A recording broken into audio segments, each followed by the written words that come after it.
Hi, welcome everyone. My name's Tess. So tonight we've got our top 8 no BS dating hacks for men over 40. So we're going to help you guys wake the hell up about what women actually want. No BS. So for 19 years now, we've had a bunch of female coaches training guys for roughly 40 hours over 4-day weekends. And I can tell you, most men, maybe 95 to 98% of men have absolutely no clue whatsoever about what us women really want in a man and what gets us attracted to you. So, tonight, what we're going to be doing is we're going to be talking to you about some of the most common misconceptions that men have around, what you might think is the most important thing to women. And then we're going to tell you what really are the most important things, the 8 most important things to attract the women that you want. So, for example, you might think, lots of guys think that all women want are good looks, muscles, abs, height, uh, expensive cars, houses, etc. All that superficial stuff, which is definitely not the case. Um, or you might think that it's money, success, career. And don't get me wrong, those things can help out, no doubt, but they're definitely not the number one factors. So we're going to shed some light on that stuff for you guys and give you some really great hacks for what really is important to women. So if you guys have any questions around any of the content that comes up today, please feel free to pop those in the chat straight away. Any comments, engagement, questions that you have. We love helping you guys as much as we can. That's what we're here for. So pop them in the chat if anything comes up for you. But let's get stuck in straight away. So point number 1 is, let's just get that up. Oh, here we go. I can see a few familiar faces here. Sorry, familiar names. Martin, David, welcome guys. Really great to have you. So point number 1 is reading women's signals. This is so, so, so important. And I can tell you, as a woman who has experienced it actually for myself, but also, heard it countless times from female friends, when we go out as single women and we're looking for attention and we're doing all the obvious signals, like looking over our shoulders, like looking who's around, scanning the room constantly, flicking our hair and really, giggling loudly together, trying to draw attention. And, we might even just make solid eye contact with a guy who we're like, oh, who's that guy? And he just doesn't pick up on it whatsoever. It is so, so, so frustrating as a woman, because guys just don't get it. And yeah, and then on the other side, working with a lot of guys, they tell us that most of the time, they just have no idea. They're like, who, they walk into a venue, they're like, which women here actually want me to come and say hello? So yeah, this is a really, really, really important skill to have that can help you so, so, so much. And then obviously on the other side of things, you've got to be able to read the signals for when a woman's closed. She doesn't want to be approached. That is maybe even more important. So yeah, I'll bring up James, who's going to be joining us tonight, and he can talk a little bit to that as well.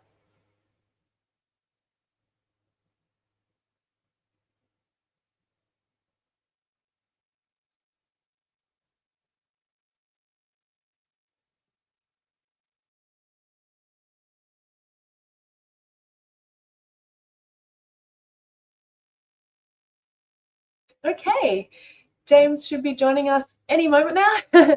But let's talk a little bit more about reading signals. So basically, I think the most important thing to do is when you're entering any venue. Let's just say it's like an upmarket bar. or there might be some single ladies, out looking for some attention. So what you want to do is you have to, when you enter the venue, you've got to be able to scan, make an informed decision on who is the right person or the right women to approach, right? You don't, taking a stab in the dark and just going up to the first woman you see is, that's okay. But obviously you want to be a little bit more strategic.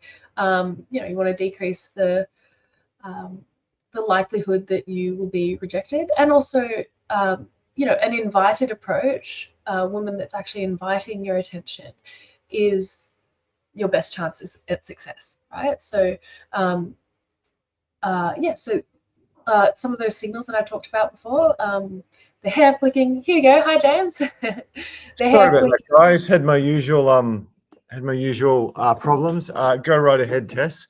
Yeah. We were just. I was just. Sure. We were talking. I was talking a little bit about reading signals and the importance of that. Talking about, when you enter a venue, being able to actually read which women want to be approached and are looking for attention. I'll let you take over from there, James. For sure. Sorry about that, guys. I really threw Tess in the deep end. We tried something different tech-wise. Okay, so where are we?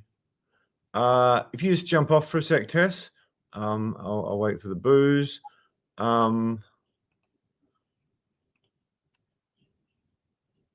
I know that's better. That's better. That's much better. Thank you. So must-read signals. This is, it's always been important. It's one of those superpower things. If you can do this, everything else is so easy. I'll explain that in a second. But you have to be good at this now. You just have to be good at this. I look at these YouTube channels that teach a whole bunch of game or stuff, and they're not teaching women's signals. And I know of guys who've done courses and never got taught women's signals. Was it President Trump tried to kiss a girl without permission? It's a crime. So yeah, you need to, if you're going to go down the path of women these days, you need to be good at this. Otherwise, you could end up down the police station, like many guys I know, particularly guys with cash. So you have to do this. There's this comedian. I'm not recommending her stuff. I'm a Doug Stanhope, followed by Bill Hicks, and then there's probably Bill Burr, Louis C.K. Is my order. So yeah, I'm not recommending it, but she does have a really good bit on women just walking around a bar, just trying to get guys' attention, as Tess demonstrated. Tess, while we're here, can you give me, I have to do my tech again. Can you give me a quick, guys, we'll do that in a second, so I won't keep you guys waiting because we had a bit of a flaw that was tech problem. So yeah, it's just, this is torture for women. That they go out, they see these guys they like, they do everything but like take their clothes off and spread their legs in heels and say, "Come get it, big boy." And we just don't get it. We just really don't get it. It's like profoundly frustrating for women.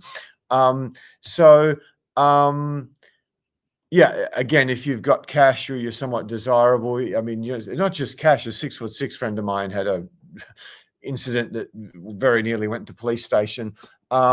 So yeah, it's one of the most unfair advantages of all. It might even be the most unfair advantage of all.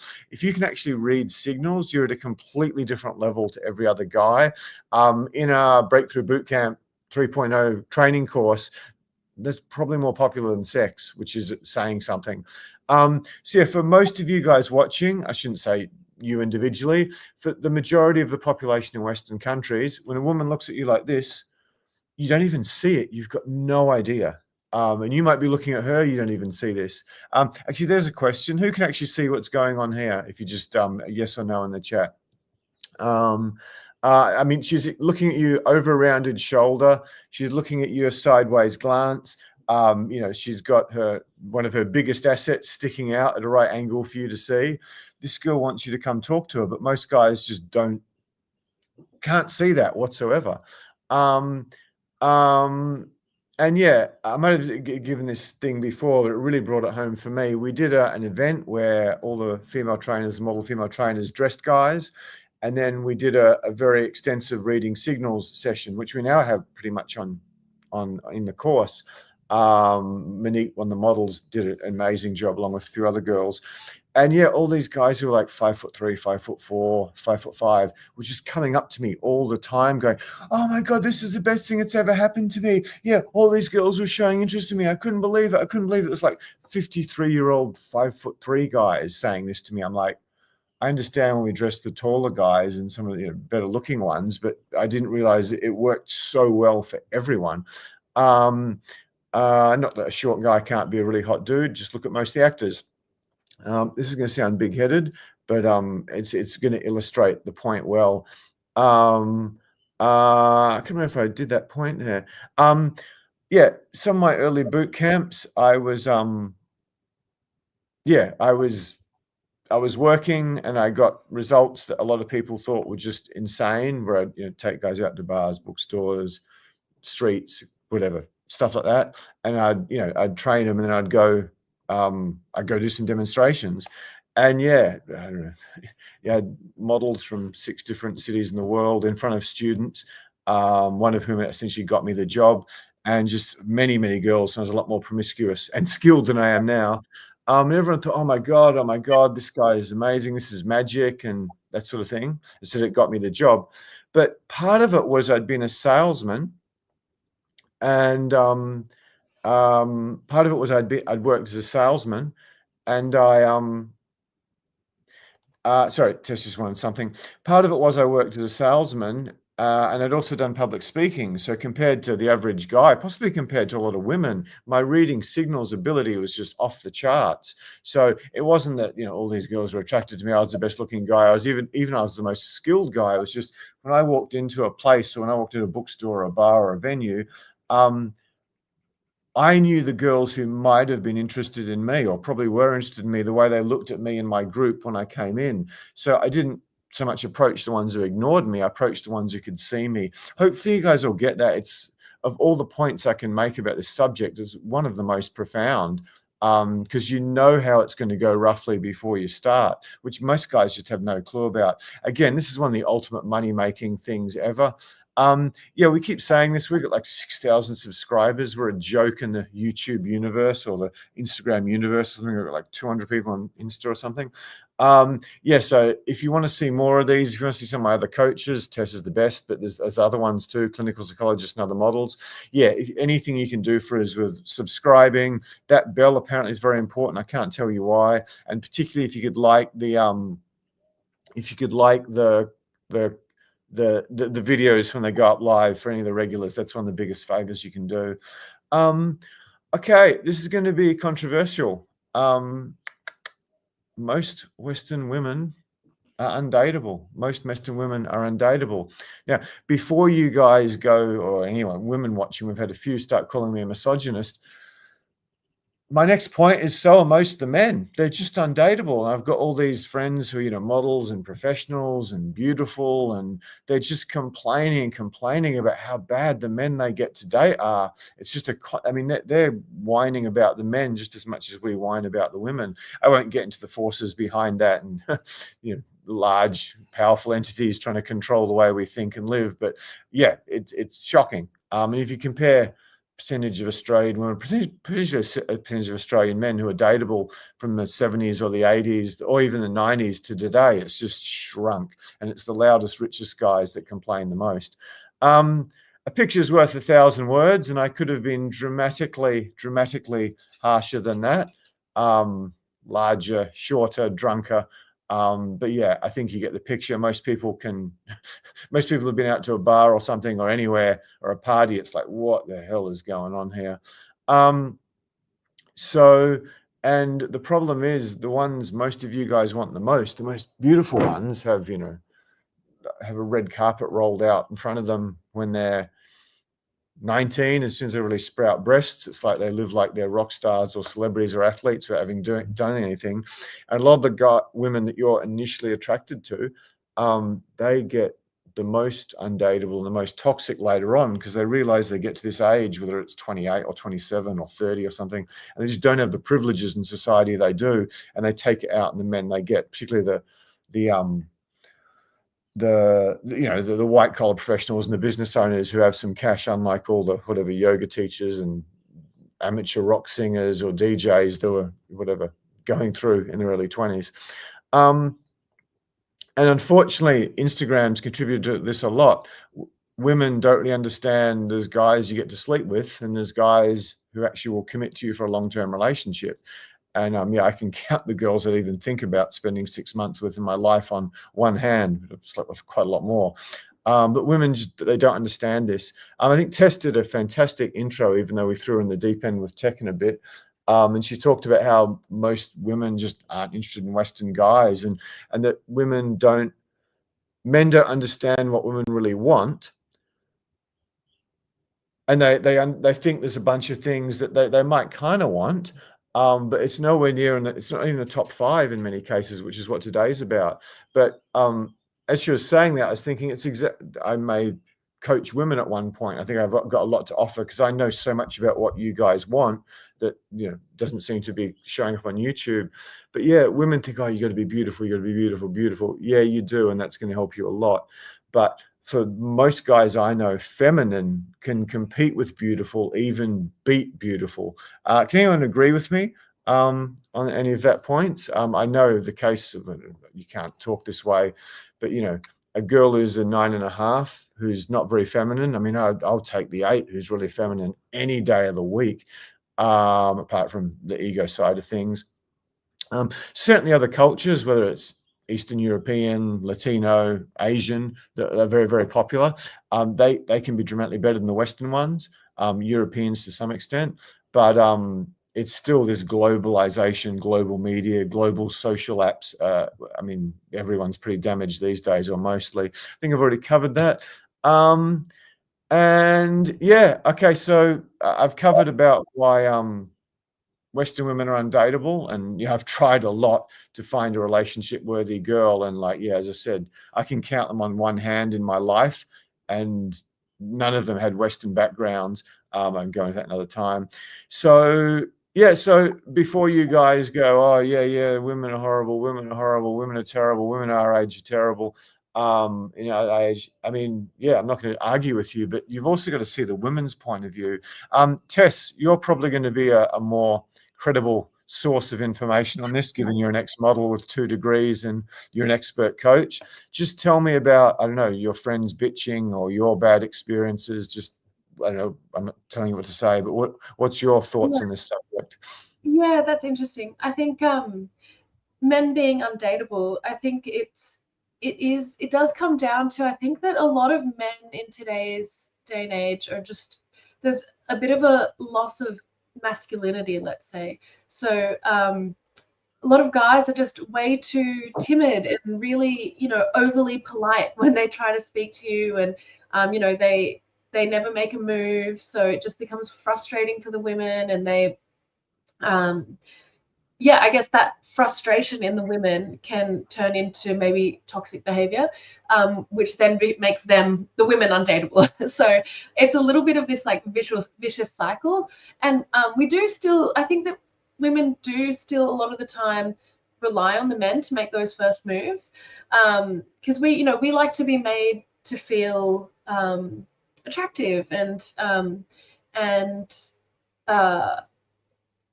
wanted. So if we're not feeling that from a man, we're getting mixed signals. It's it becomes frustrating. We're also like, does this guy even like me? And this is where the friend zone thing keeps happening. And with so many of the guys I work with, that is one of the biggest problems, just guys getting friend zoned all the time, because they're not able to build that sexual tension, and they're not able to highlight their masculinity, which helps women feel more feminine, and women love feeling feminine. So I think that's kind of at the core of why both men and women can be undateable. That's great. That's awesome, Tess. Humans like to use shortcuts. Men look at, I don't know, the way a woman looks in clothes, and whether you realize it or not, you're subconsciously assessing her fertility. So if it looks like that and symmetrical and attractive and clear skin, we're thinking, femininity, beauty. So easy child delivery and lots of healthy kids, which is ultimately what men want in their brain. Whereas women are doing this in other ways. They're like, oh, I want a guy who's confident with high status.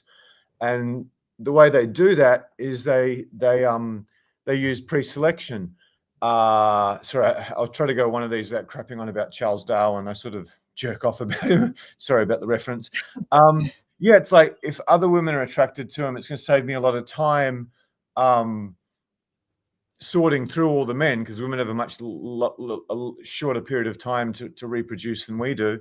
So if other women are attracted to him, then he you know, I'm not saying he's definitely good, but it's a good start. It's an incredible start, and that's all most women need is pre-selection.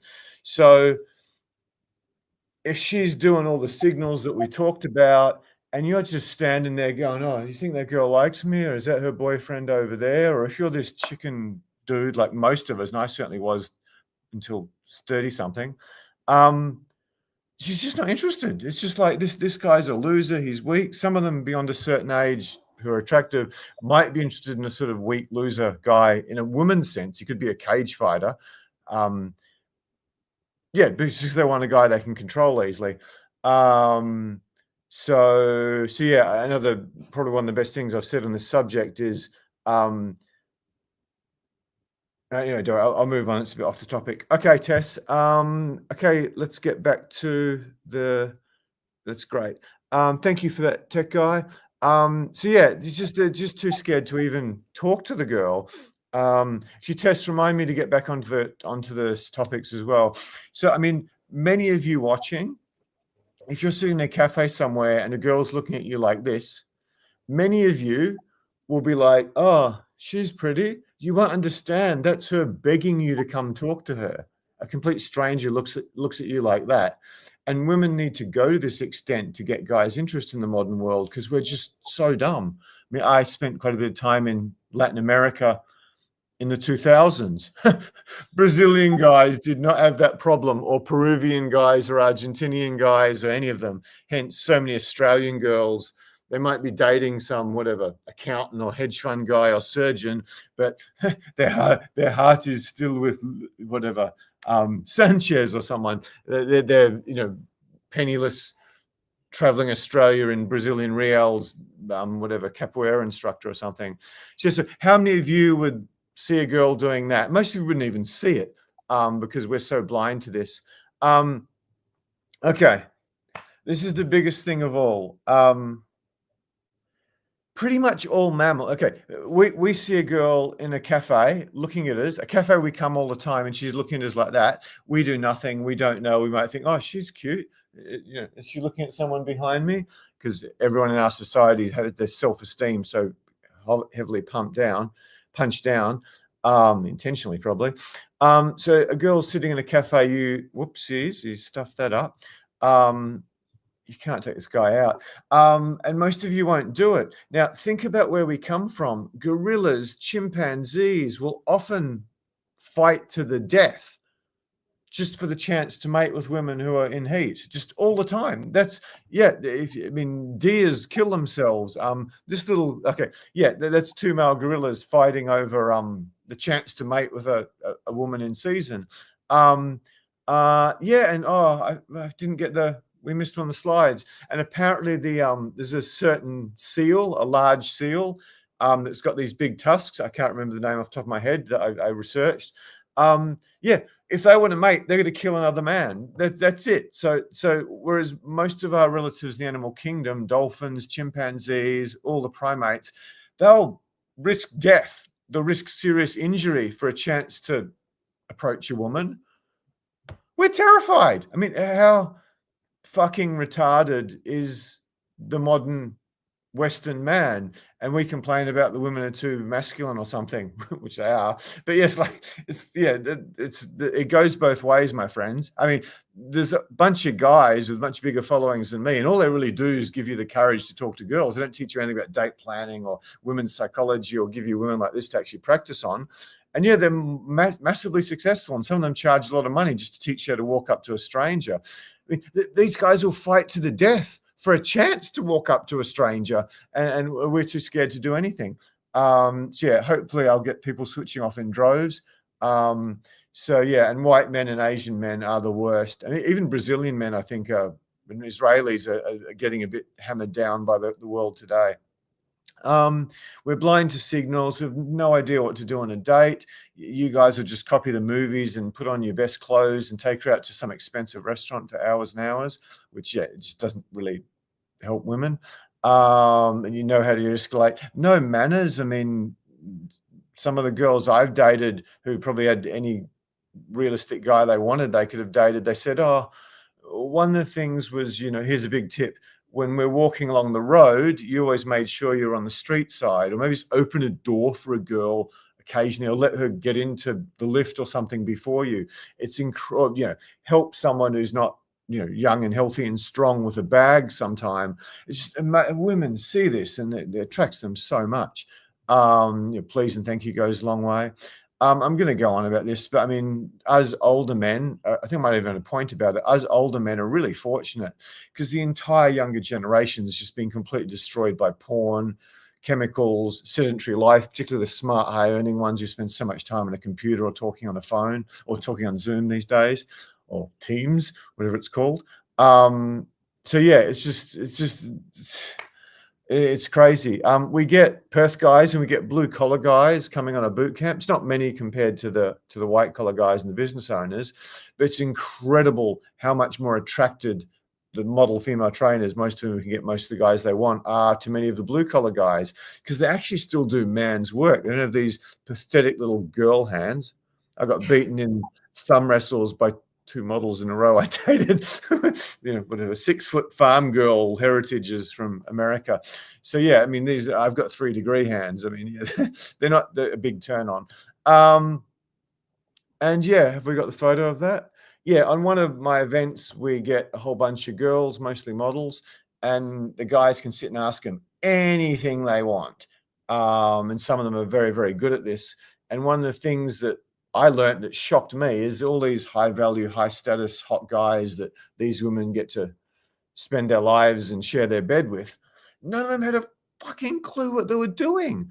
The only thing any of these girls wanted was a guy who's really good at going down on women, because not one guy had an absolute freaking clue what to do with his penis. Like none of the women these dated, apart from on the Russians, and even then it wasn't particularly good, had ever they just had no idea about sex and all this the stuff. But again, it's because of the massive repression. And yeah, one of our things in the course, we just give you 3 positions and how to stay harder longer, and just get that alone.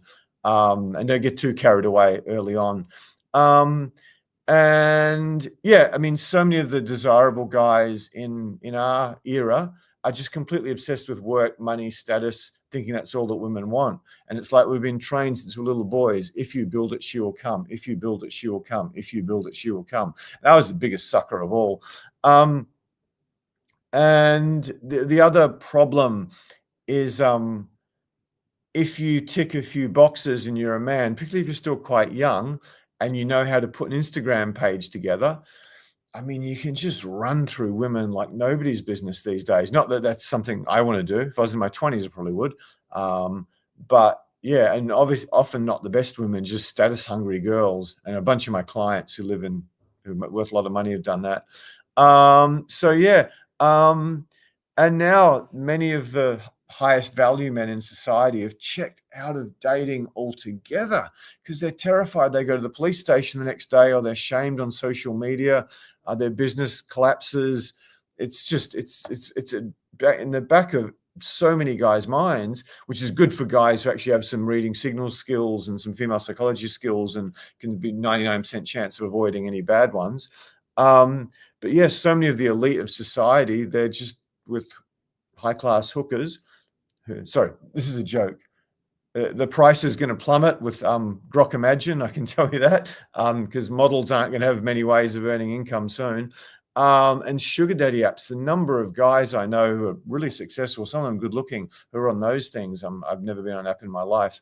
Okay, we've got great news coming up first. Next, the best news of the night. But first, Tess, can we have a look at all the comments? I neglected these guys for too long. Yeah, sure. We'll let the pretty girl do it. Sure. I'll just run through. There were a couple of questions early on. Adam asked, you spoke about girls giving off signals. Hypothetically, two girls in a bar, and they want a guy to talk to them. What signals would they give? Cool, great question. So obviously, I think I saw a couple of other comments later on about women looking at their phone or like looking at the ground, which is also a signal. That's probably a signal they don't want to be spoken to. So that's really important to be picking up on those signals as well. But yeah, that versus two girls in a bar, let's say there are two girls in a bar and they're, deep in chat, holding each other's hands, they're just really involved with each other. They're probably two girls that also don't want to be, it's going to be harder to approach them. They probably don't want to be approached as much as, let's say, two women who have more open body language and they're not like directly facing each other. And they're like scanning the room, they're looking around, they're doing some of those looks that James, showed the example of, tossing their hair, giggling loudly, trying to draw attention, that sort of thing. Those are the kind of women who I would say are much more open and inviting an approach. Yeah. That's great. Great question from Adam Anderson. What are some indicators that a group of girls don't want a guy to approach them? Generally, closed off body language is one of the biggest.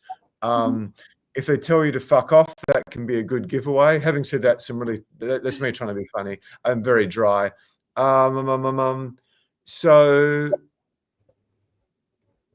I'm not sure about that link. I don't think it was meant to be shared yet. It might be private. It's related to something later. I could be wrong. So yeah, closed off body language. If they're really into what they're doing, there's a video on my YouTube channel called "When Not to Approach Women." I made with two ex-girlfriends who demonstrated really well what to do. It's just a very short one. Someone's calling me a misogynist. I think that's when you made a joke about being called a misogynist. So I think that. Okay, yeah. Playing into your joke. What doesn't like humanity? Is that a misanthropist? Because there's actually a word for people who hate men. I can't remember off the top of my head. Some smart dude in the chat. No. Ralph's saying recently met an Australian girl. He's from Germany. She's very nice. She lives near Salzburg. Yeah, that's the thing with Australian girls. The best ones, and there are some really good ones. Some of my clients have married them. Some of my favorite clients have married them after, going through a bunch of Brazilians and Russians and Asians and New Yorkers. A lot of the best Australian girls are actually not in Australia. They're in LA or New York or London or something. Attention span is saying, don't like my chances at 53. Yeah, I don't know. I've been, dating, not a lot because I've got work to do and I'm not that pumped to sort of run through girls anymore, but I've still been dating in my 20s, even early 20s. Phil Schilling, agree. Feminine and intellect can massively, to me, massively outweigh beauty. First thing I ask a girl I'm serious in was, what was the last great book you read? Or just to find out if I'm going to talk to her for another 5 minutes. If I don't have a good answer to that, I sort of take off. That's really sweet. Thank you so much, Samson Property Services. That's why passport bros are on the rise. I don't even know what that is. Can you tell me what that is, David? Adam, is it possible a woman might start the night unapproachable, but after a few drinks and a bit of a dance, they can become approachable? Absolutely. It can also. Sorry. Go ahead, James. I was going to say, it is, sometimes women are nervous as well. So if they're looking down, looking at their phone, it might just be that they're not ready to be approached, but they are there to interact with people. So, you've got to be attuned to that as well. Everyone, they might be shy. James, what were you going to say? I was going to say there's some attractive women who can be approachable at the start of the night, but if there's any wannabe pickup artists there, they turn into absolute bitches when they've had a whole bunch of guys who've got no idea what they're doing, are often a bit sleazy, come up to them and just annoy them when they're out with their friends. So yeah, in my entire 19-year dating coach career, I had one rejection that like hurt. It was these were some nasty women, and the only other one I can even remember was when I was in a LA or New York, and there was like 3 boot camps from different companies going. This is in the 2000s, and it was like one girl just shut me down. No, just so. But yeah, I've had 2 in whatever. We don't usually give away prices. I don't know if I should do that. Great question, attention spanner, about the price of the boot camp. We're going to put a link into the chat in a bit to get a free date with Tess. And then if we like you, we may well offer you a spot in the boot camp if you like us and we like you. Martin Lewis, haven't had dates since 2015. Ghosting and flaking. Attention span. A problem is I'm not like the type that likes to play games. That's something everyone says about women, and that was my huge, gigantic issue with women. Even when I started, to sort of sleep with them and date them, was they just play games all the time. But yeah, women are going to play games. Men get what they want with women with violence, unfortunately, for most of our history, which is appalling in most cases. But women get what they want, or find out what they want from women, by being sneaky and subtle and sometimes manipulative and clever, because they're much better at that than me. So if you want a woman who doesn't play games, go really ugly. So, even then, I still think you're going to get them. What are you with me for when you could be with her? I just don't think you're going to have women. I mean, the 97-year-old guy has been married for 72 years. I mean, he's still dealing with games from Dora, his loyal wife of 57 years. Okay, I'm someone who's probably quite desirable, getting close to walking away, concentrating my studies and all of that. You can do that, but yeah, life's a lot better when you're in love, I can tell you that. And I've done pretty much everything else I can think of: skydiving, 100+ countries, made a bunch of money in my 20s. Tess reminds me of my daughter. She just has dark hair. My sister says blonde. Luke says, Luke, what I said earlier, talking to women in AU can be because of sexual harassment. If she's not attracted to you, make sure perspective is given here. That's what I'm saying. But yeah, I think if you have skills, I think the risk is cut down massively. Like so you have to be able to read the signals. That's what we're trying to highlight. You need to be able to read the signals so that you're not getting into this territory as well.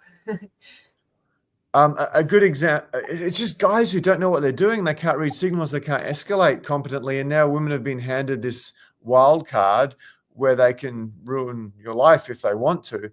But I mean, the percentage of women who would actually do that to a guy who is decent and respectful to them, I'm not saying it doesn't exist, but I think it's without, the New York Times, the Washington Post ringing you up trying to get some dirt on the potential president. I just don't think that's going to happen that often. But yeah, I mean, I've got some clients from what's it called, Wolseley Road in Sydney, and I mean, they're down there quite a bit, but I mean, they're clueless and they can treat women incredibly poorly, to put it mildly. Okay, we better get back to us. Walrus, ha. I wouldn't want to fight with a gorilla. Yeah, well, if you're a male gorilla and you want the sexy female gorilla when she's in heat, you better be prepared to break some bones, my friend. Yeah, gorilla's massively strong. Question: how do you get women to? Thanks for the questions earlier on today. I might let Tess handle this because you're probably more interested in her, I would suspect. How do you get women to stop walking and looking like a robot and say hi? Go for it, Tess. You can go first. Yeah. Okay. Good question, Martin. Okay. Sometimes it's just not. You just don't want to do that. If a woman's really on a mission and she's trying to get somewhere and do something, she doesn't want you to stop her. So if you're like, oh, hi, and try to get her attention, she's like, yes, can I help you? You're not really starting off on a good foot. So, if you're wanting to stop women when you're walking around the city, let's say during the day, you probably want to be a bit more strategic about like finding women who are seated or like not in a rush to get somewhere. or potentially, in areas where there's stimulus to use around you. That might be something to look at or something to engage with, like in a mall, let's say, chocolate shop or something, a bookstore, where you've got things to talk about that are around you. That's going to be a lot easier. Good point, Tess. Agree with everything. It's everything we teach, really. It's just know what you're doing. Be able to read signals is huge because some of them are easy. Some of them are waiting for you to come talk to them. Some of them just do not want to be talked to under any circumstances. Reading signals, having great conversation skills, smiling. Ancient Chinese proverb: "Man without smiley face must not approach beautiful women." That's me trying to be funny. That's Lao Tzu. No, it's not. He said, "Man without smiley face must not open a shop." But you shouldn't approach cute girls either. I mean, you can. Some people do it with intensity, like potentially me. Chuck Norris could be a gorilla. Now, I'd pay to see that. I think his chances are maybe a 6-week-old, maybe a 6-day-old gorilla. Even then, I'm not sure. I think that was some German sense of humor. Vin's got a tip. Let us know. Social media. Sorry, Tess, you might just go through them. Well, up to Phil's attention span. What would you do if you wanted to approach a woman but found it hard because you had a mental illness, ID, ADHD? I've almost certainly got that. I mean, I might take that because Tess isn't a man, and she's, in the eyes of most of the population, very attractive. So approaching men probably hasn't been her number one issue holding her back in life. Every guy's scared. If you're not scared, you're a psychopath. To approach women. And if you look at the brainwashing I was born in 71. If you look at the brainwashing we've been through in our life, I mean, obviously we're fucking terrified of approaching women. It's like, I don't know, you could humiliate yourself, you could get embarrassed. I don't know if I should go into Darwin again. We grew up in much, much smaller communities, villages and tribes, and you might have only had a small number of potentially mateable girls that you would ever see in your life. So you didn't want to make a really bad impression on one of them because, guess what women do when guys talk to them or go on bad dates or fuck them really badly? And if that's all in a very small community, yeah, it'll get you in trouble. So it's like, what's Mike Tyson say? Everyone's scared when they walk in a boxing ring. I certainly was, and I just did a bit of sparring. Even Mike Tyson, maybe not Muhammad Ali, but he's he's the son of God or something. That guy's off the charts, remarkable. To put it mildly, he's probably my biggest hero in life. The rest are Tolstoy or filmmakers or something. Anyway, I'm crapping on. Yeah, what was the quote? It was everyone is scared, but the hero finds a way to deal with his fear and keep going, which is what I had to do at some point in my life. It was terrifying for me. It was like I got cement blocks around my legs when I tried to approach. Honestly, if someone had said, "Go talk to that pretty girl," or take this 6-barrel revolver and play Russian roulette, I'd have been like, even if she was doing all the stuff Tess was doing earlier, I'd have probably taken the thing as like 1 in 6. What's the maths on that? 16.6% chance it'll kill me. Yeah, I'll do that. That's better than approaching a girl. And we've had an elite riot squad police guy say, he'd much rather get shot. And then he toned it down on the 3rd day of the boot camp, said, I'd rather get shot in the leg. Maybe we taught him a few things that went from shot and killed to shot in the leg. Phil Schilling's got a question. Thanks for all the questions, guys. We don't usually get them to the 90-minute mark, so you can tackle Phil Schilling's question. This is what I do it for. This is fun. Lots more questions next time. So in your opinion, are older women, i.e. in their 40s and 50s, more direct in their signals than younger women? Maybe if they're like a cougar who's like really, she knows what she wants, but not necessarily. I think that women of all ages send out positive signals when they're wanting attention, and it's subconscious. Women aren't They're not like, oh, I'm going to go out there and I'm going to send signals to men. No, they're just doing these things because they're naturally trying to draw attention, because that's what they want. They want attention. So no, or women of all ages definitely send signals. Okay.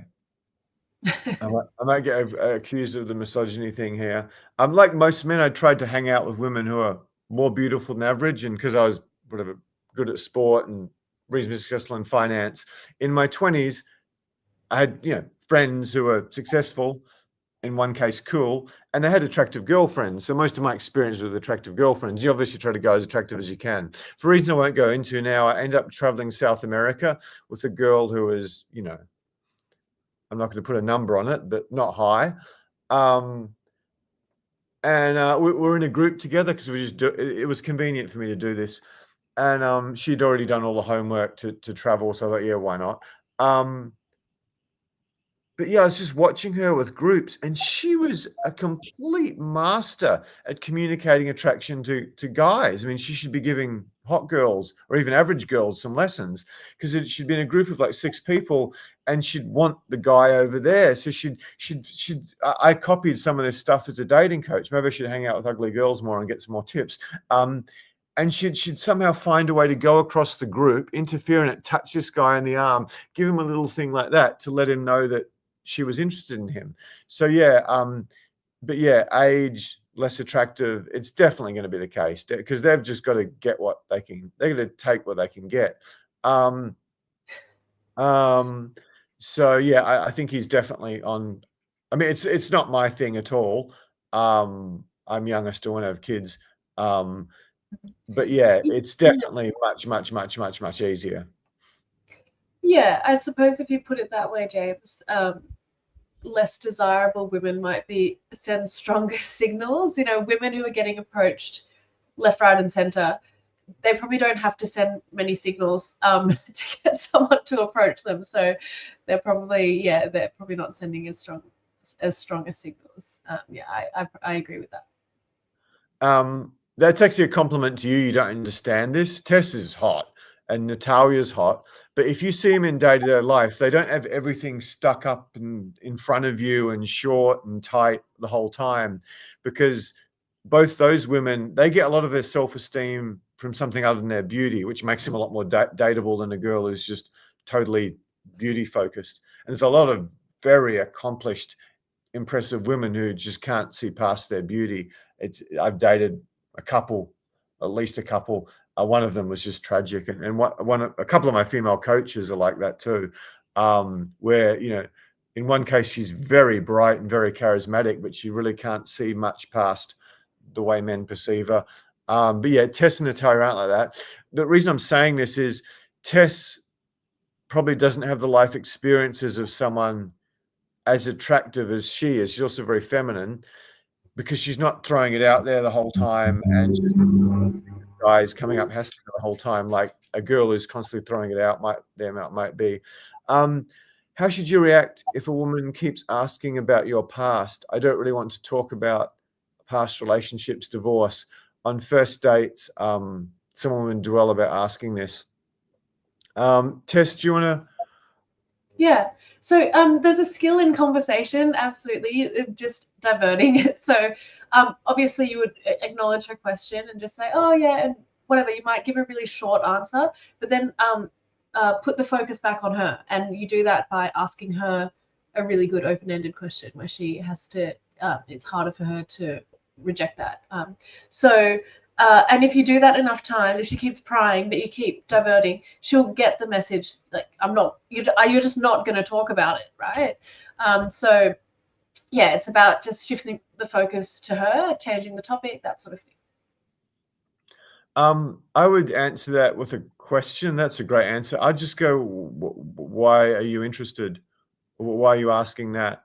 With just a hint of genuine curiosity, but maybe a tiny bit of contempt behind it. It's like, what are you, second date? What do we need to go into this for? Because then she's got to, I mean, the philosopher question is always why. So I think that would handle it really, really well. But everything Tess said is absolutely right. If you're too guarded about your past, you're going to throw a lot of women off. But if she's being really, really nosy from the start, that's probably a bad sign. It could be a bad sign of her mental health, her character. It could also be you've got a woman who basically, sleep with you 3 or 4 times and she wants a ring on her finger or something like that, if she's that keen to find out stuff. Yeah, I agree with that, James. I think also with the diverting, the thing is, if you're become really defensive about this stuff, then she's probably going to want to know even more. She's like, why? Why has this guy got something to hide? It becomes really suspicious. So, if you are, if you're just really easygoing about it, like, oh, change the topic, whatever. Oh, answer a question, but really lightheartedly, and don't go into a lot of detail. And then, divert to something else. She'll think, oh, okay, there's nothing of importance there that I need to know, because you're not like defending anything. You're just easygoing about it. So I'll see if I can do this really quickly. When you start to get good at this stuff, there's always a way. There was a surgeon, a girl trying to be a surgeon I was dating. It was going really well, but it's such a long story. Anyway, when I first met her, I was seeing 4 girls in that city, and I was just honest with her. I was seeing other girls, and she used to go on and on. Anyway, I cut that down to 2 quite quickly because 2 of them I wasn't that interested in. And then there was another one who was, I don't want to go into too much details, but a much, much younger, hippie Swedish girl who was just an angel. But in the end, I felt more, I enjoyed being with the girl who was studying to be a surgeon more. And she just kept going on and on about how many women you slept with, how many women you slept with, how many women you slept with, how many women. And it's not like Wilt Chamberlain numbers or any. It's not spectacular, but yeah, it's a lot more than most girls would probably like to deal with initially. So I just said, why are you asking that? Why? And we went away on a little holiday together, and she's why? And eventually I made a big mistake. No, I didn't make a mistake then. I said, so yeah, if you ask me, no, I did make a mistake. Generally, I'll say, listen, if this means so much to you, just ask me the question in a week's time and I'll tell you the truth. But I just used to accuse her of trying to ruin our relationship. What are you asking all these questions for? What are you asking all these questions for? And anyway, I made a mistake. I said, if this means so much to you, ask me this time tomorrow rather than this time next week. And so she remembered. None of them remember. They might with modern technology. None of them remember. This girl remembered. So we're setting up a picnic. It was such a beautiful weekend, and she's just going to go ruin it. And she goes, "Okay, you promised. You go on about honesty. You got to tell me. And she goes, "How many women have you slept with?" So I said, "It depends how you measure it." She goes, "What do you mean by that?" I go, "Well, it's 1,328, but there was 12 girls that I was inside. I'm at a bar with intercourse that I didn't come with. So if you want to measure it that way, it's 1,316." And she just goes bright red. She doesn't say anything for a long time. I don't know how long I made her wait, like a minute and a half.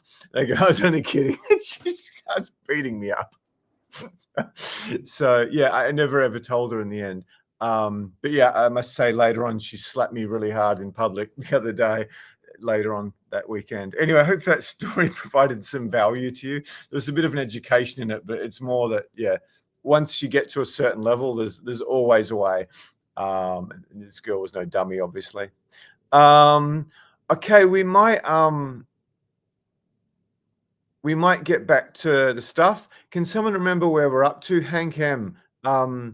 So we got to get back to Hank M with the comments when we get back to it, because we want to keep everyone happy. But again, thank you so much for all the comments. That really means a lot to us. Okay, this is drum roll, please. I've lost my little blow up button. This is the greatest news of your lifetime when it comes to women. By far, nothing's even close. Why has my slides gone funny on me? I didn't do that very well.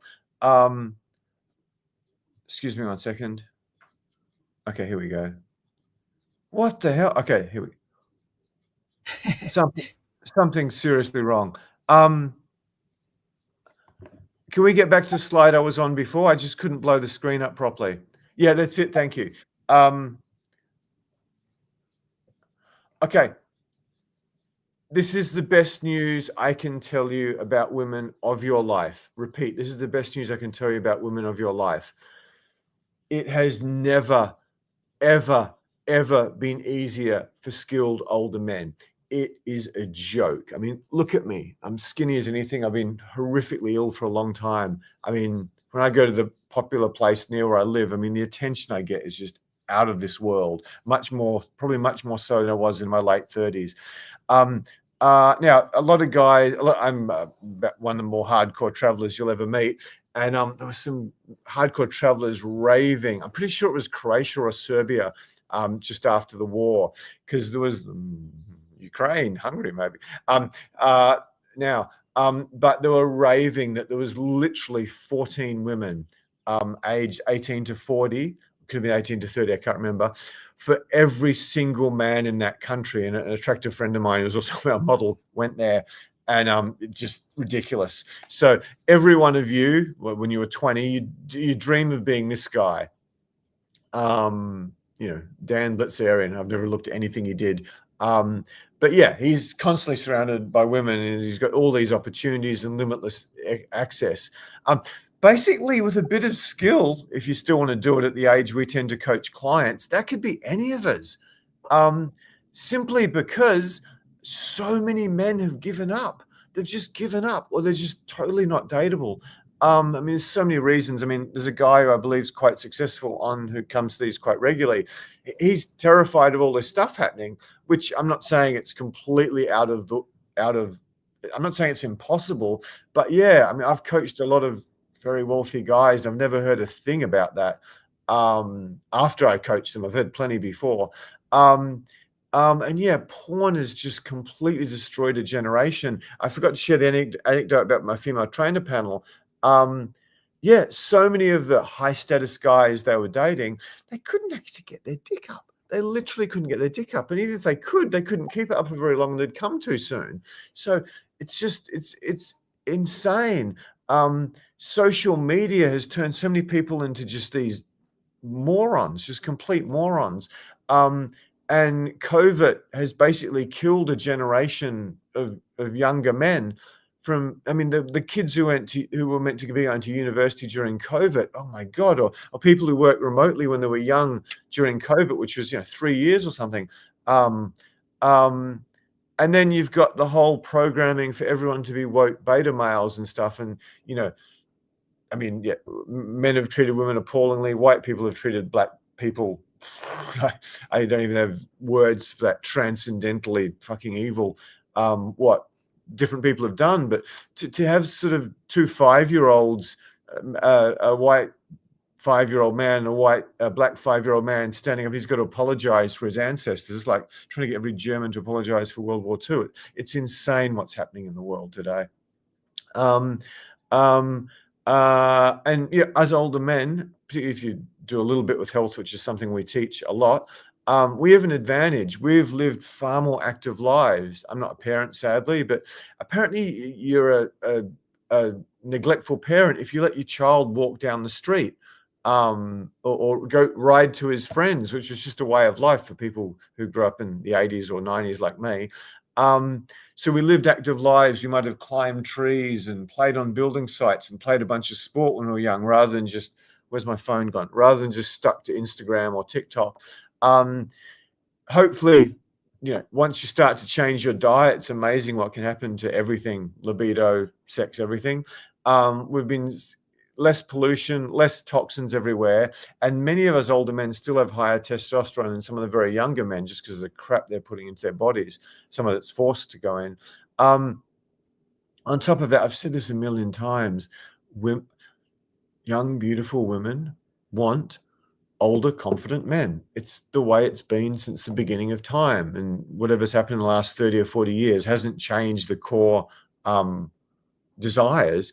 We might have had a whole bunch of celebrities dating much closer to their own age to essentially probably brainwash us. Yeah, young, beautiful, women with half a brain want older, confident men, just like we want great bodies and pretty faces and long, thick hair. It's just Charles Darwin, evolution. So yeah, I just the attention I get now and how easy it's been with me, the little tiny bit of time I've invested in this. Yeah, it's it's like buying Bitcoin in 2011 or wherever it was in Croatia or wherever, or being Dan Blitzerian. It's just get some skills. It's so easy. So yeah, we talk about what we actually do just very briefly. If you want to transform your life very soon, you want dates with attractive women that you actually want to date this week. Yeah, Tess is a former model, 2 degrees, and you can get a date with her tomorrow, I think. For a short time in Australia, I'm actually going to join these as well, so you get 2 for 1. We'd probably charge a ton if we did that website. And on other days, you can also work with the lovely Natara, and there's a few others. So yeah, what we do is you practice approaching, you practice a few dates, and then the girls and I keep notes. And the main goal is to identify and eliminate the lifetime dating mistakes you've made that have held you back your whole life. Do enough approaches and sort of conversations on a date whereby, compared to 95, maybe 98% of your competitors, you just destroy them. Just picking up some conversation mistakes and giving you some good questions and a conversation structure change your life. Never run things to say is help you a lot in business too. And identifying mistakes is very important, but to develop a bespoke custom 7 to 10 point plan for you and the top 3 action steps, whether you get any more help from us or not, you'll walk away knowing exactly how to attract attractive, beautiful women that you really want. I said, I'm personally doing this. I think someone will, the link's going into chat. I think Thanks for someone, the comment, Magnus. I appreciate that. So yeah, this could be you tomorrow. It's a bargain, because during COVID we sold quite a few of these, $1,500. We sold a few others, and that could be you tomorrow, except with Tess. So not $1,400, just $1, and we're going to start rolling all these lives out to the US. I don't know, 2 weeks, a month, 2 months at the most, and yeah, we're probably going to do these for $100 or $200 or something, and start charging in US. So okay, one of my favorite points. Men are stupid. Men are stupid. Women are crazy. Men are stupid. Women are crazy. That's one of the most important things you need to know about the human race and all our problems. No, we're not stupid when it comes to building big companies or long-term plans or goal setting, or maths and science. We're good at that. But when it comes to pretty much everything social, I was going to say the R word. Can you say the R word, or will YouTube just ban my channel and not let me ever do anything again? Is that one of those? I think it's a cancelled word. Oh God, I want to get cancelled for that. All my favorite words: the F word, the R word, and I didn't say the N word. Anyway. All the other ones I love to say, but you can't anymore. Anyway, we're bad with women, and women. Yeah, it's not their fault. They've got a much shorter time. It's like you don't. Women are horrible. They manipulate their husbands. If they get a successful guy, they try to do everything they can subtly to sabotage his success, so that he can't easily go off and get a younger, newer model of her in a few years' time. That's what women do. But at the same time, men beat the crap out of women in some cases, which is absolutely horrendous. And they also, you'll get a guy who marries his childhood sweetheart, and she gives up her career and raises beautiful kids for him. And then he starts to make a bit of money, get a BMW, and get some status in life. Then he sleeps with some tacky little secretary with just got a boob job, and cheats on his wife of 30 years or whatever. Just men and women are both horrible. It's not one's worse than the other, but I'm trying to help the men's side of it.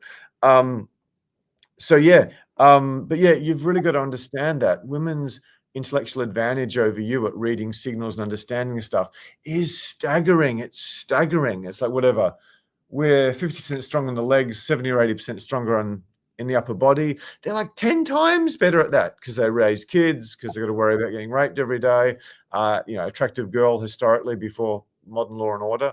So yeah, I'm really going to hit this point hard, because it's one of the biggest sticking points of many of our clients. men are stupid, women are crazy. If you've got a PhD from MIT in, I don't know, particle physics or chemical engineering, and you've got an MBA from Harvard, in some ways you're training your logical brain. And in my view, it's like some guy just does bench press and arm curl, he starts to curl over like that. I think you're almost crowding out the emotional creative, the emotional social intelligence side of your brain. So yeah, you've no idea what a hopeless weakling you are when you're competing with women socially. That they'll destroy most guys. Um, um, and yeah, the truth about marriages since the beginning of time, many of them, and particularly the modern ones, where the guy's so busy on his career, and any women he's dated has been more just casual hookups. He hasn't had enough relationships before he actually commits to one as a relationship. Yeah, most of the successful guys I date, many of the regular guys I date, they're completely under the thumb of the woman they've been in a relationship with. She controls him absolutely, which is not a good place to be in the first place. But if she knows she controls you absolutely, it's just like weak people get taken advantage of, sometimes out of contempt. So yeah, they use cunning, sneaky, often subtle games, women's tests, manipulations to control you. And again, this isn't misogynistic. I read a book called The Female Brain, which really helped me in my relationships with women, because they've got these hormones running through their body at lightning speed, that we've got no clue about, that can make them crazy one day and an angel next. So yeah, it's not that you should get upset with them. You can always learn to suck dicks and enjoy that if you want. It's just what you're dealing with. The other thing is, because women's beauty attractiveness cycle sort of starts dropping off, some would say late 20s, some would say early 30s, whatever your opinions are, and a man who's got a bit of life experience and who's looked after himself and knows how to dress and can read signals, I mean, we can still be going in their 50s. I mean, Sean Connery was still going in his 70s, in terms of being crazy attractive to women. And yeah, they're forced to use their tests and manipulations to control a man. Tess, I should have let you go first. Can you talk a bit more about that from a woman's perspective? Yeah, absolutely. No, I 100% agree with that, James. You're right. Women, I mean, you can see it even from a really young age. A young boy growing up versus a young girl. And I've seen comedians talk about this as well, which I find hilarious. But, a young boy, they'll be like smashing their toys, their cars. They're like, ball, truck, whatever it is. And girls are going like, mom, can I, they're trying to manipulate their parents into like giving them something they want. Like, they're making conditions around, doing something that their mum might ask them to do something, and they're like, yeah, well, if I can have an ice cream, then yeah, I'll do that, and it's like, what the hell is going on here? These like young, from a really, really young age, it's so apparent that it's just how women, it's how we get what we want, because James is right. Evolutionarily, we don't have the physicality to fight for what we want, so we have to learn how to manipulate. And yeah, a lot of women might not even be aware that they do this, but women do play games. We test men, and it's just in our makeup. That's how that's how we get what we want. And manipulation is not necessarily a bad thing either. Manipulation is potentially a good thing. That's why some women can be really good negotiators as well, because we understand how to read people on more of an emotional level and tap into that. Women like watching dramas and romances much more than like action movies, because we empathize rather than just watching something superficial doesn't really hit home for us. And it's also the way that women communicate in an emotional way. That's the way we think. It's all around relationships. Relationships is pretty much all we talk about, because that's the way we think. yeah, just to give you a bit of an understanding around female psychology and how that plays into,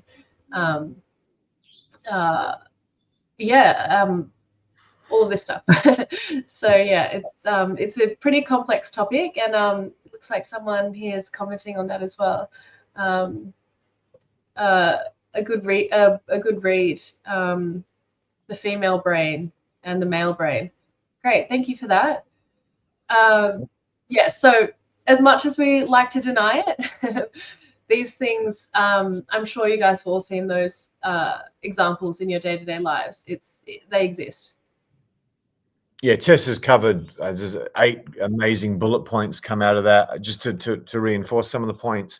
A newborn baby or a 6-month-old comes into the room, men are like, it just shits, eats, and cries a lot, even if it's their own.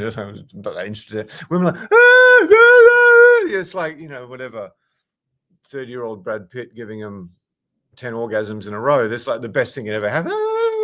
Just because they can see shit we can't. And I mean, the guys who've done everything I own, some guys who've spent, tens of thousands of dollars, they say, man, if I was you commercially and in terms of you serving the world, I would just give up everything else you do, all the conversation, all the approaching, all the date planning, everything else. I would just focus on female psychology and women's tests, because you're so far ahead of everyone else on that.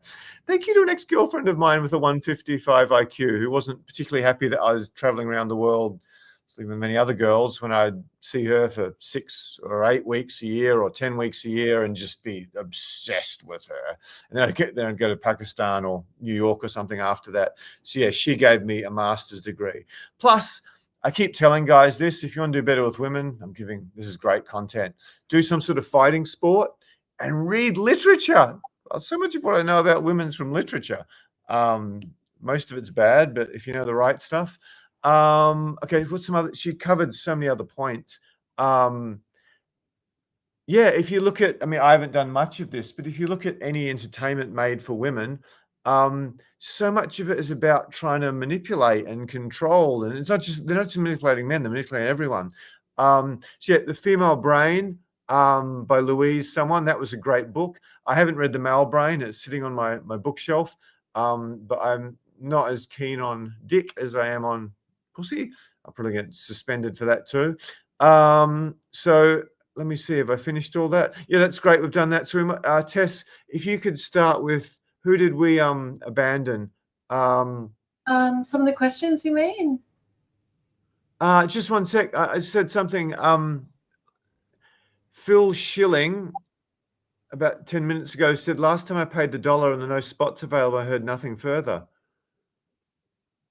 I'm sorry. How did you manage to pay the $1? We must have really put the wrong link in. You shouldn't even be asked to charge $1. Phil, if you could email James at Social Coach, I'll personally see that you're taken care of there. My tech guy is just saying, sorry? Sorry, just clarifying, it's James at socialcoach.com. Thank you, Tess. Not just beautiful and a great coach, she keeps me going with tech and admin. What a superstar. And my tech guys just said I think Tess made 5 spots available tomorrow are gone. So if you want to jump in, I'm guessing Phil Schilling, if you could just take one of them. Phil, there's what's that? Anyway, you can see for yourself if you just click on the calendar. So which question were we up to? We were up to, let me just scroll back a little bit. Hank, I think. Yeah, Hank with at 7:54. He said, how would you interpret a situation when you make eye contact as you're passing on the street, advertently or inadvertently, and she gets a bit flustered, looks at her phone, looks down, etc.? How would you interpret that? Can I just jump in there and interrupt both of you? Do you know there's a way to just put the comment we're asking on the screen? Can you quickly figure out how to do that? That might be incredible value for the guys. Yeah, I don't have. Tech guy, can you do that? We There need we to go. make sure you can do that. Thank you so much. Cool. Yeah. So here we go, guys. How would you interpret that situation? So I guess, yeah, obviously it can be a number of things. If she's getting really flustered and like, it's obvious that she's kind of blushing and she's like, oh, then it's probably a good sign that she liked that attention, right? Um, yeah, I would say that's a good sign. If any woman is, if you're able to create any sort of sexual tension or like a moment with her, and this goes for if you're on a date or in a conversation, interacting with her already, and she gets a bit shy and flustered and like looks away and she'll be like, oh, it's probably that's a good sign that that you've been able to create a bit of sexual tension there, and there's a little bit of maybe awkwardness, but she's responding in that sort of coy way. I'd say that's a good sign. Yeah. What do you think, James?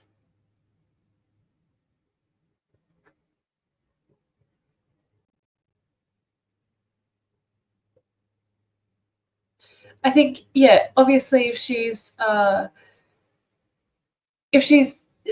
yeah, you've got to be able to read that correctly, which is also what going back to our number one point of tonight, which was being able to read women's signals. So yeah, if it is that coy, yeah, oh, I'm a bit shy, like, oh, who's this guy? He's obviously a little bit interested in me. I'm enjoying that attention. Then yes, that's invitation that she wants more. But if she's like, oh God, who's this guy? Stop looking at me. That's a little bit different. So yeah, what you've said, her getting a bit flustered, I would say that's potentially a good sign. Do you want to do another couple of questions now? We'll try to mix up the questions and the content. Sure. Sorry, guys. I feel like I'm fending off a potential cold coming on. So I'm sorry if I'm a little bit sniffly tonight. So what's next?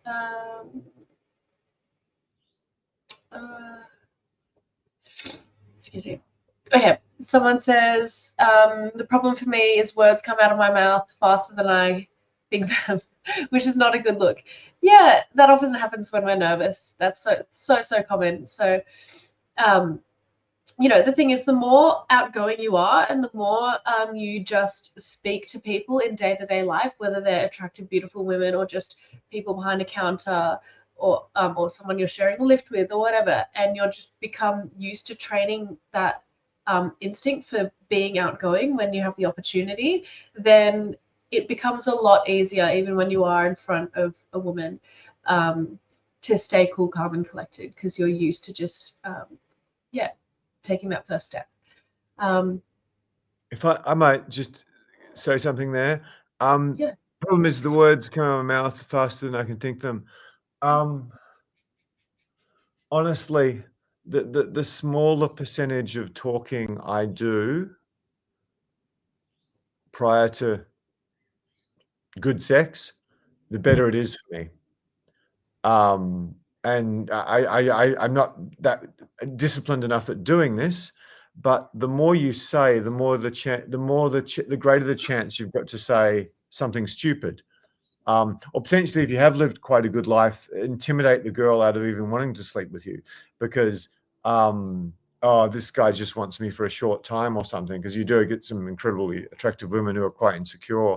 So yeah, so much of what we do with Tess and Natalia and all the other girls on boot camps is less, say less, say less, say less. Listen, ask good questions, escalate with touch, eye contact, and body language. Say less, because particularly if you want the most beautiful girls, they're just physically assaulted with guys who are just trying to impress them the whole time. And some of them don't even listen to what they say. So yeah, it's so simple, but it really is a master skill. Yeah, So, absolutely.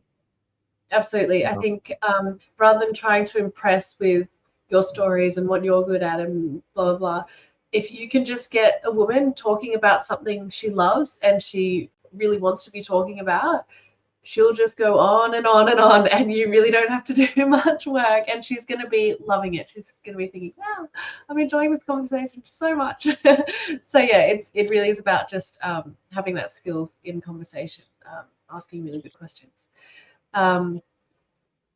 Again, with any sort of problems with a girl not liking what you did on a date, just asking good questions, listening will get rid of so many of them. And the other thing is, whatever, this sounds manipulative, good questions are misdirection, like a magician, abracadabra, he puts the false thumb on or something, are misdirection for you to escalate towards sex in a sexual relationship. That, I mean, it is. And also you discover the girl and find out about her and make her feel good. Oh, there was, I meant to share it later, there's a video. Oh, I think I made it on the main YouTube channel. There's a video where Jackie did a fantastic job of talking about this subject in detail. She's very, very good at that. That's awesome. Tess, you want to run to the next question? Yeah, Luke said, what's the, this is a funny one.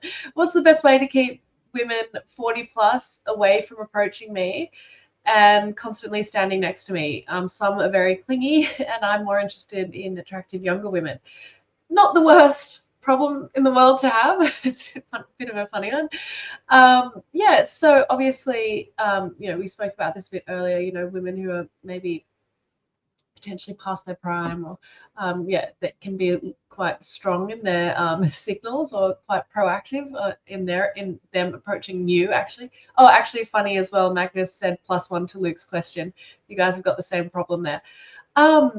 This is interesting. I guess I might let you answer this, James. I feel like you might have more value to add to this one. How do you keep the women away, the older women away? It's funny because I think, just quickly, so many people, and this plays into playing the game, right? It's like when you don't want someone, it makes them want you even more. So when you're kind of giving the cold shoulder and not giving them attention, it makes them try even harder. And so I'm sure, many of you have experienced that as well. So it's not as simple. Yeah, it might be a difficult one. What do you think, James? Welcome to the world of the women you want the most. How many, whatever, not tall enough, not successful enough, not smart enough, not well dressed enough guys come up and harass them? So yeah, everyone would like to be Michael Jordan. You probably wouldn't want to walk down the street in the 1990s as Michael Jordan, because you might get killed, you might get people killed. So yeah, I mean, part of what comes with having things is, there's downsides to everything. I had a YouTube speech that just went nuts.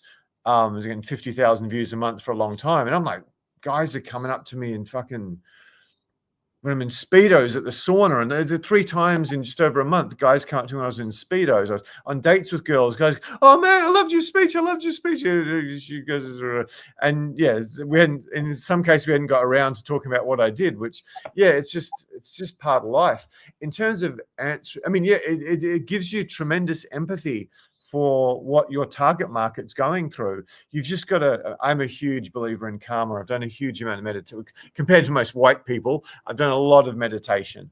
And yeah, you just got to have respect for other people, as long as they're not disrespectful. Some of them can be disrespectful, and that's a different story.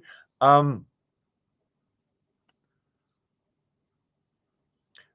mean, you can use what all the hot girls use. Oh, I'm seeing someone at the moment.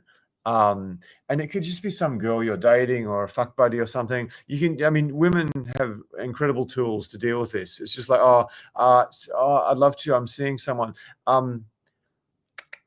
A girl I owe so much to, who's the fly around the world elite model, 6'1", who I managed to get on a boot camp and sleep with her a night later or 2 nights later, and that's what got me the job. Every guy is here so indebted to her. But one of her first pieces of advice to men, particularly if they're somewhat attractive, is to put on like this outrageously tight gay outfit and go to a gay bar, and then you can walk in the shoes of another Indian before you judge. I didn't do that because I grew up in Perth, which is the most homophobic place in the world after Saudi Arabia. We used to hang them in the Hay Street Mall till 1969. That's a joke. That's a joke. But some people believe that. It was just so homophobic. So I didn't do that. Stupid diversion. Yeah, you just like some guy could come up to her when she was talking with friends, or she was with all her model friends, or some high status guy, and he'd come up and go, "Oh, how tall are you?" or "You're so beautiful," or "You're a model," just some dumb thing to say. Having said that, I've used "How tall are you" before. And she'd go, "Oh, hey, how you doing, Stuart? How's your night going?" And she'd just, as soon as you say 2 words, you go, "Oh, that's great. I'm just with a bunch of girlfriends now. We haven't seen each other for a while. Yeah, thanks for coming over. I'll talk to you again. I might see you later on. Bye." And she just turn her back on him. She just swing round on him. But I saw her do that dozens of times. She's one of the girls who like to show off every little bit of her body that was carved by Michelangelo, that she liked to flaunt what she had. But yeah, she'd do it so polite. But then if a guy was really rude to her, she'd give him a bit of a mouthful. But if the guy was respectful or just a bit awkward. So to answer your question, I can't remember exactly, super desirable, what age guy? 40s guy. Yeah, it's in some ways it's just part of the game. You can always use, "Oh, listen, thanks for coming over. I'm just too busy for you." Or if they're just hanging around you the whole time. Yeah, I mean, there's benefits to this. I talked last time about several of my favorite clients. My trick, I'm not big on the silly cold approaches in the street. They're really good for getting over your approach anxiety. Big fan of that. In terms of actually doing it to meet someone special or even get sex, I think it's needy, and you start to get all this sort of weird, "I got rejected 10 times today" energy off you that women can sense. Great training tool, not great tool. The way I got, a lot of sex in Australia with really attractive girls was I'd just walk in, and my client copied me and did much better than me, was I'd just walk into this supermarket in Bondi Beach, which Bondi Beach is nowhere near as good as it was at all. It's been replaced by the plastic surgery mob, not the sexy backpackers and artists and models. I'd walk into the local department store and I'd just sort of see girls and just sort of, I demonstrated with Tess last week. Let me just blow Tess up. My little button's gone. Where's my button gone? Oh, the question's covering my button. I'll just do the best I can. God, I need a haircut. I've been essentially disabled for a while. I just go like this. Oh, no, I'm being stupid.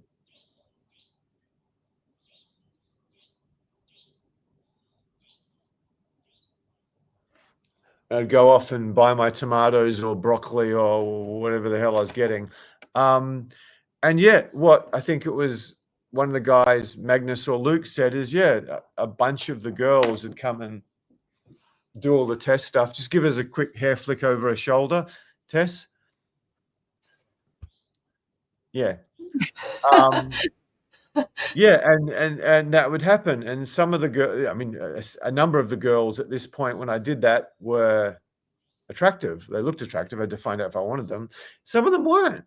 But yeah, I used the girls who weren't maybe as attractive as I want. The other girls are still going to notice as girls interested in him. So if it's in a big environment, you can use the girls you're not interested in as essentially clickbait to get the girls you are interested in. The other thing is, I've really never met a student, Tess has never met a student who had amazing conversation skills as far as conversation skills go with women from the get-go. Yeah, I was doing one of my boot camps. It was a much higher level boot camp than I'd ever done before. It was the first one I'd ever done. And I walked into a bar we used often, and it was completely fucking sardine packed, and the music was so loud, and I had all these nervous guys. I'm like, I got to somehow do an approach. I got to somehow do an approach. This is impossible. I can't even walk past someone, let alone talk to someone and be like, "Hey, how you doing? I'm James." From this close, it was horrendous. So anyway, I led. What was it? This is a long time ago. I led like 6 or 7 guys around with me, and they're like, they're all shaking. I'm the leader. I had to somehow break through and do this. So I walked past the bar and there was a, I don't know, 80, 85 kilo girl, beautifully dressed. But it turned out she was a criminal lawyer or something. I can't remember. I think she was a criminal lawyer. And I go, oh, no. And she's like, oh, I'm just here from work and blah, blah, blah. And she started talking about her work. Oh, tell me more about your work. I talked to her for a while. We changed subjects. Turned out she'd read literature. The guy I was with was a fair bit hotter than me. And I just got all this energy and warmed up my conversation skills on this girl. Yeah, I'm having sex with for 10 grand at that stage in my life.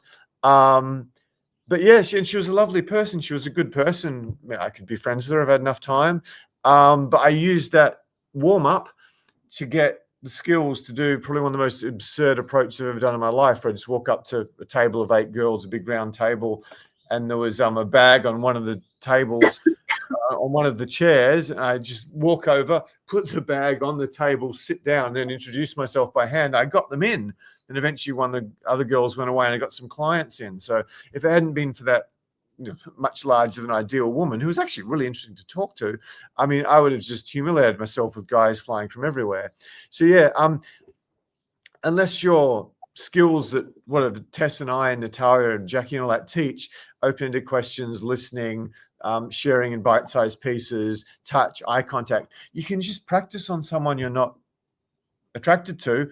And it's the same. Like, I mean, so any guys who do a boot camp with me, you'll hear me say this over and over again, particularly on the Friday. 2 legs, no balls.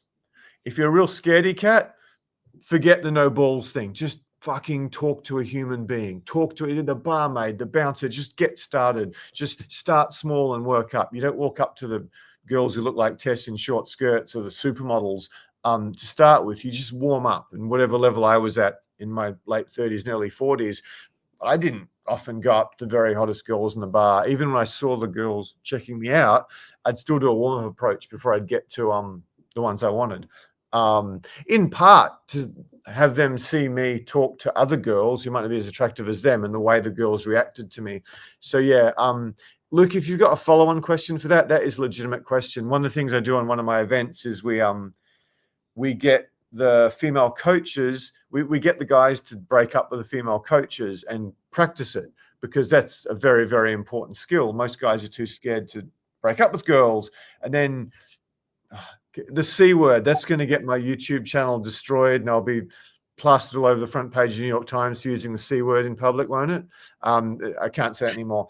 Yeah, like one that I'm very big on being a good person. Like, guys will just go get women's phone numbers for practice. It's like, that's so cruel. She might think about you for days waiting for you to call. If you're going to get a girl's number, in the vast majority of cases you call. The other thing is, and this happens a lot with my clients, I just tell them, you're being a C word here, man. You're being a fucking prick to her. They'll be with a girl who's at that age where, whatever it is, late 20s, 30s, where their chances of having healthy kids and finding Mr. Right they want to have healthy kids with, it starts to be going down every month, every day. And they're too scared to dump her, and they know she's not it, but the sex is good, or she's hot, or they're too busy to get round to it. I'm like, dude, you're potentially destroying this girl's life. She might never be a mother thanks to you being a wimp. So these are just skills you need to have. The other thing that if I coached women, I would teach them is you just got to be able to break a conversation quickly. So you might talk to one of the girls who's annoying you and just be polite to her like my ex-girlfriend did. And you might say, hey, it sounds like you're a busy guy from what I know. Hey, super busy day for me. It was great to talk to you, Betty. Yeah, I better get to my next meeting, or I better get to this, or I better get to that, or I got to go find this. So yeah, you can do all these things in a very socially intelligent, respectful way. So hopefully that was of value. We might do one more comment. We'll do Magnus because he's one of my favorites. And there's a good-looking man for you. Have had to deal with a lot of, I don't even know what a Karen is. I Thank you. gotta stop reading 180-year-old Russian novels and actually spend some time on Instagram or the modern media. Have have had to deal with a lot of Karen behavior when women don't like being declined. Have had to explain that playing the masculine role needs to come with grace. I'm not having a go at you, Ben, but I know. I'm sorry. I'm not having a go at you, Magnus. But yeah, you're too much of a nice guy. You've just got to be more take charge, in control, because then women don't question it that much.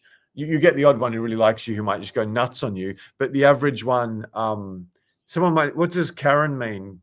Tess, you're not much up on the latest Instagram. Basically just like a bitchy, yeah, yeah, just being, just being a bitch, basically, to put it. Well, if she pushes it too far, I mean, I've had quite a few instances on boot camps where, in one case, my head approach coach, a girl just rejected him savagely, and you could see it on his face. It was like he was punched in the nose by this girl.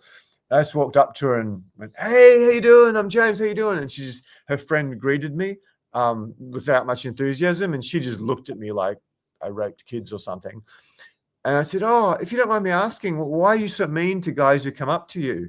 And she's like, "I'm not." I go, "You are." And I go, "So what do you get out of it? What do you actually get out of this? What do you get out of this?" And then her friend, anyway, I'm getting into too much detail. So yeah, you've just got to learn to reject people nicely. It's just like, "Oh, I'm busy," or just say, "Oh, you seem great, Karen, but I'm seeing someone now. I'm seeing someone at the moment." And I mean, women, they'll just say, "I've got a boyfriend. I've got a boyfriend. I've got a boyfriend." It's just their throwaway line. So you don't need to stress about this. Um, um, okay, we're up to ask. I can't even read that. That's good. Okay. Back to the stuff. Oh, actually, you can answer that one. I'm a younger man. Would love to know how I can attract an older woman in her 40s. Love your question. Love your question. That's question of the night. When I don't do it at all now, but when I used to coach guys in their early 20s, I would say, go find a woman who works in the same area you do, like say you're a lawyer, or say you're a stockbroker, or say you're a plumber, not many women plumbers, but whatever, or a pilot, whatever the hell the girl does. Go date women who are 5 or 10 years older than you, who have achieved what you want to, just like women have been doing since the beginning of time. And so many of my younger clients got rich. Just whatever, they're a lawyer, they date some girl higher up the law firm or at another law firm or something, and then they get her network, they get her skills, they get her social skills, they get it's incredible. It just completely changes your life. What do you think women have been doing to climb up the ladder quicker since the beginning of time? They've been dating men who can help them in some way, whether it's money or it's just experience and knowledge and contacts. So I don't help many guys your age. I don't know how old are you, if you could answer that. But yeah, I would highly, highly recommend that. What I can tell you is when I used to coach guys, some in their 20s and many in their early 30s, I would tell them that quite aggressively. I like, do this, make sure you do this, will completely change your life. I should have got some sort of commission on the future earnings. That was silly. Yeah, I coached plastic surgeons and cosmetic surgeons who made truckloads of more money, cosmetic dentists who made truckloads of money more after Tess and I and Natalia and Jackie coached them. I mean, I should have done that on a commission basis, not just a flat fee. That was insane. So yeah, definitely do that. That'll really change so much of your life. So I'm a younger man, would love to know how I can attract an older woman in her 40s. It's easy. It's easy. I mean, because of everything I've talked about tonight, they're far more desperate than I ever have before. And it's really good for the world too, because you get life experience and she's going to feel younger and feel better about herself and a whole bunch of other stuff. So yeah, just all the skills Tess and I are teaching, just apply them on women older than you. Obviously, you want to genuinely like her, not just a pure manipulator. But if you can do one who's in your career or in your industry or something, you can get eons of life experience out of doing that. That is fantastic. Surya, could you just give me the power cable for my Mac, please? I forgot that one. Okay, we're up to J. Rolander. So we've got to get back to where we were before. So I got to bring my add to stage up, and then I got to. No, he's screwed it up. He's screwed it up again. Tech guy, it hasn't stayed in for some reason. What am I doing wrong? What? Oh, what's happened? What's up with the slides? Okay, here we go. Done that.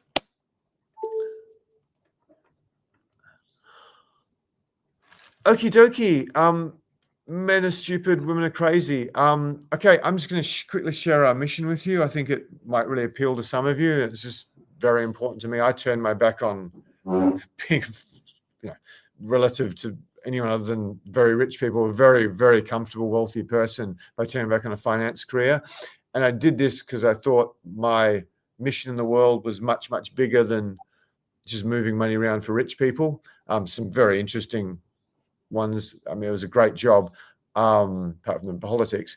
Anyway, I think we've always had it, but in the Western countries, we have an epidemic of loneliness, and COVID has taken that to a whole new level. We work from home, we shop from home, we exercise from home. Many younger people socialize from home on apps and stuff. It's just crazy. Post-COVID and with the technological boom, and yeah, it's just, and I think the kids of many of the smarter men and more attractive women, I think they're screwed from birth, because many of these relationships should have never started. The guy should have dated a whole bunch of other girls and slept with quite a few before he ever thought he was going to impregnate some girl. It's like probably the number of people I know from the wealthier suburbs and the good schools who, yeah, not healthy individuals mentally. I know many who've had suicide attempts galore. So yeah, my goal is to transform the lives of 10 million clients by 2028. So I need your help. So yeah, I'm only in the multiple thousands. I need to get to 10 million. That's 2.5 million in a year for 4 years. So yeah, and the goal is to bring men and women together and make them happy. Because I think that's, if you ever get to hang out in a third world village or anything else, you see this happens, or a more traditional society, you get to see this happens naturally. Whereas with us, in apartments and houses and workplace, let alone working from home, it makes it really, really hard.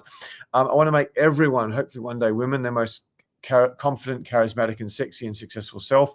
We don't market it, but we help so many people massively in their career, even though they come to us often for this. Some guys even come back to us for private training after a boot camp got them the woman they wanted, their wife and mother of their kids. One of the big ones, given some of my experiences, is to protect decent, hardworking, honest men from really toxic women. And once you start to get up the income scale or start to get better looking, that's just an epidemic, because so many guys are so clueless.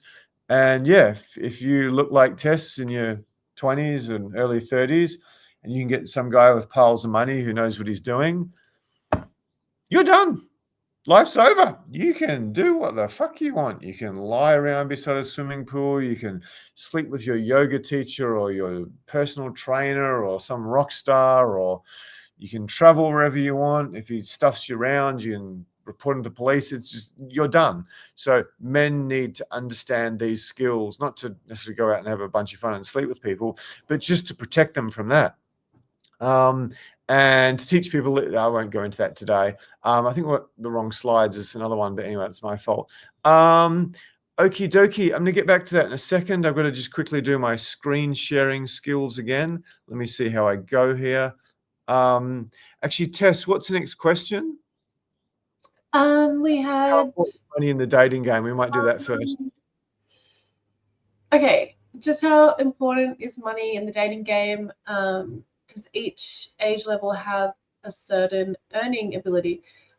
So okay, money is definitely not the number one most important thing. It is somewhat important, and I think that money not necessarily money just on its own. You know, if you have ambition and drive and focus and direction, that can also equate to the same thing as actually just having money.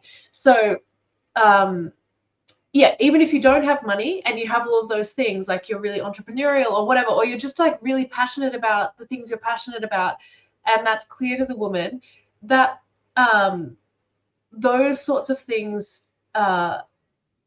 can be, yeah, the same thing as having money, right? So I'm not going to lie, there are some women out there who are just looking for a rich guy to take advantage of, but I can't deny that those women exist. Of course they do, but you know, if that's a very, very superficial kind of woman, and I would say that that is a low percentage of women. Well, the kind of people who I associate with anyway.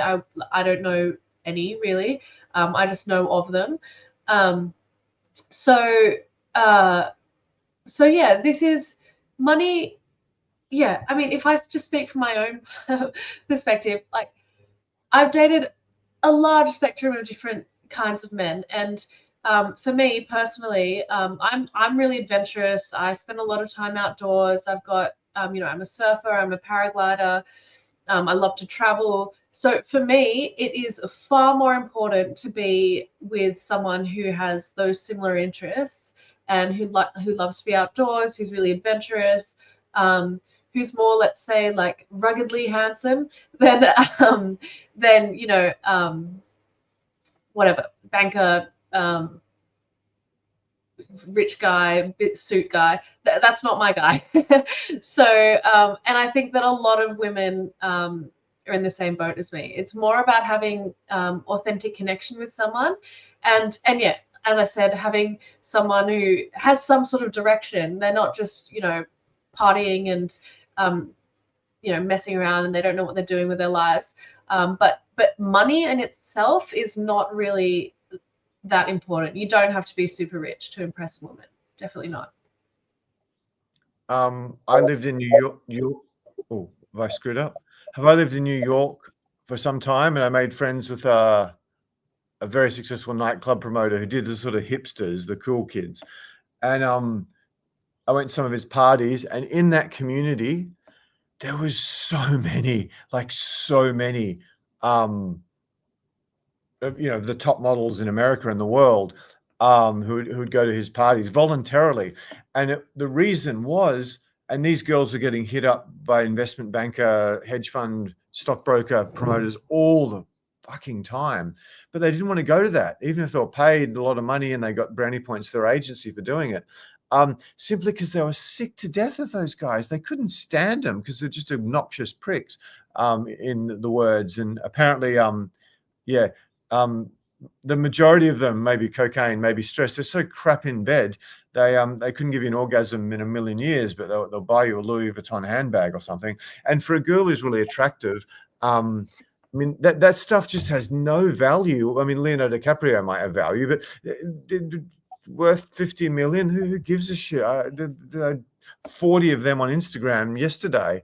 So yeah, you've got to have a connection. And yeah, it's everything. Tess says she doesn't know women like that, but that could be a sample of her more spiritual, hippie, slightly hippie, she doesn't mind me saying, peer group. There are quite a few women like that, and you do need to be able to identify them. So yeah, okay, just quickly, my tech skills. Okay, just let me see. My tech skills are not great. Tess, did you have anything to add to that? No, James. I think that was it. I think. Well, does each age level have to have a certain earning ability? I think you what you mean by that attention span is that, yeah, you know, as maybe when you're younger, it's not as important, and when you get older, that might be a bit more of an expectation. I suppose, yeah, maybe for women of like childbearing age as well, or like when that becomes really important to women, they might be more looking for men who can at least like support them a little bit when they're having kids. But that doesn't mean you have to be super rich, not at all. Yeah, I wouldn't say that at any age that's the number one thing that women are looking for. There are some women like that, but not a Some huge. women, some women. I'm talking about most women. Yeah, I mean, to put up with a lifetime of bad sex and horrible conversation, not being able to read signals, not having much in common. I mean, as I said, some girls would do that for a period of time. Sorry about this. I've just had a bit of a problem. But I really don't think it's anywhere near as many as guys sort of fear or think. I've just done a little bit of a blooper. 1 second. I've lost my window. Tess, do you want to answer another question while I'm being hopeless? Sure.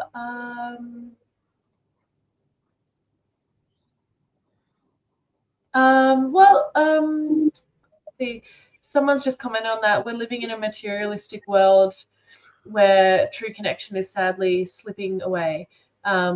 Yeah, that's the thing. I think I think that actual the ability for people to connect with each other in an authentic way is becoming more and more difficult just because of the way society is moving, COVID, where we distancing, being forced to distance each other, like literal barriers between human beings, makes it more difficult. But then also just digitalization, everything, communicating over the internet, blah blah blah. Like everyone is losing real people skills, which makes these kinds of things so important, because when it comes down to having an authentic relationship that's actually going to last, these are the most important things. We need to know how to communicate with each other. We need to know how to interact. And yeah, these aren't the kind of skills that you learn at school. Where do you learn these? It's really difficult to pick up unless you've just been lucky enough to have worked in an industry that can kind of help, whether that be sometimes like hospitality or sales roles, or just, when you're working with people a lot, these things can develop naturally. But otherwise, a lot of the guys we work with are more that analytical minded sort of, in professions like, engineers, accountants, these sorts of guys who are like problem solving all the time, and not working with people very often. This sort of stuff becomes really difficult. So and it comes down to just programming. If you're not learning this stuff at work or in your normal day-to-day life, and then just communicating with everyone over your phone and not in real life, it becomes hard to maintain any sort of relationship, whether that be romantic or just with your family and friends. People just get more and more isolated, which is so sad. Yeah, it's a horrible world we're living in now, by so many metrics. I'm just gonna see how my tech skills go. So far, so good. This really follows on from, I suppose, the mission of social coach. Why should you listen to me? That's a question you should be asking. What separates myself and Tess? Basically, that's me there with two of my girlfriends who are a lot younger than me. I've been on TV a bunch of times, whatever value that plays. Oh, Koshi said I was whatever, great value, sensational, Australia's own Hitch, whatever that worth. I spent my whole life just being the most unattractive guy you can ever imagine, big nose, skinny, horrible childhood, horrendously insecure. I followed the "if you build it, she will come" mantra that pretty much most of the guys here, or at least a lot of them, would have followed, thinking that you get the job, the money, the car, whatever, the body, that the women will come, everything society tells you. And I did that pretty well. I put a bunch of muscle on this skinny body, and I became very successful relative to everyone I grew up with, and made a hell of a lot more than my parents ever did. And yeah, part of that was because I followed this guy. If you want to be successful, find someone who's achieved the results you want, copy what they do, and you'll achieve the same results.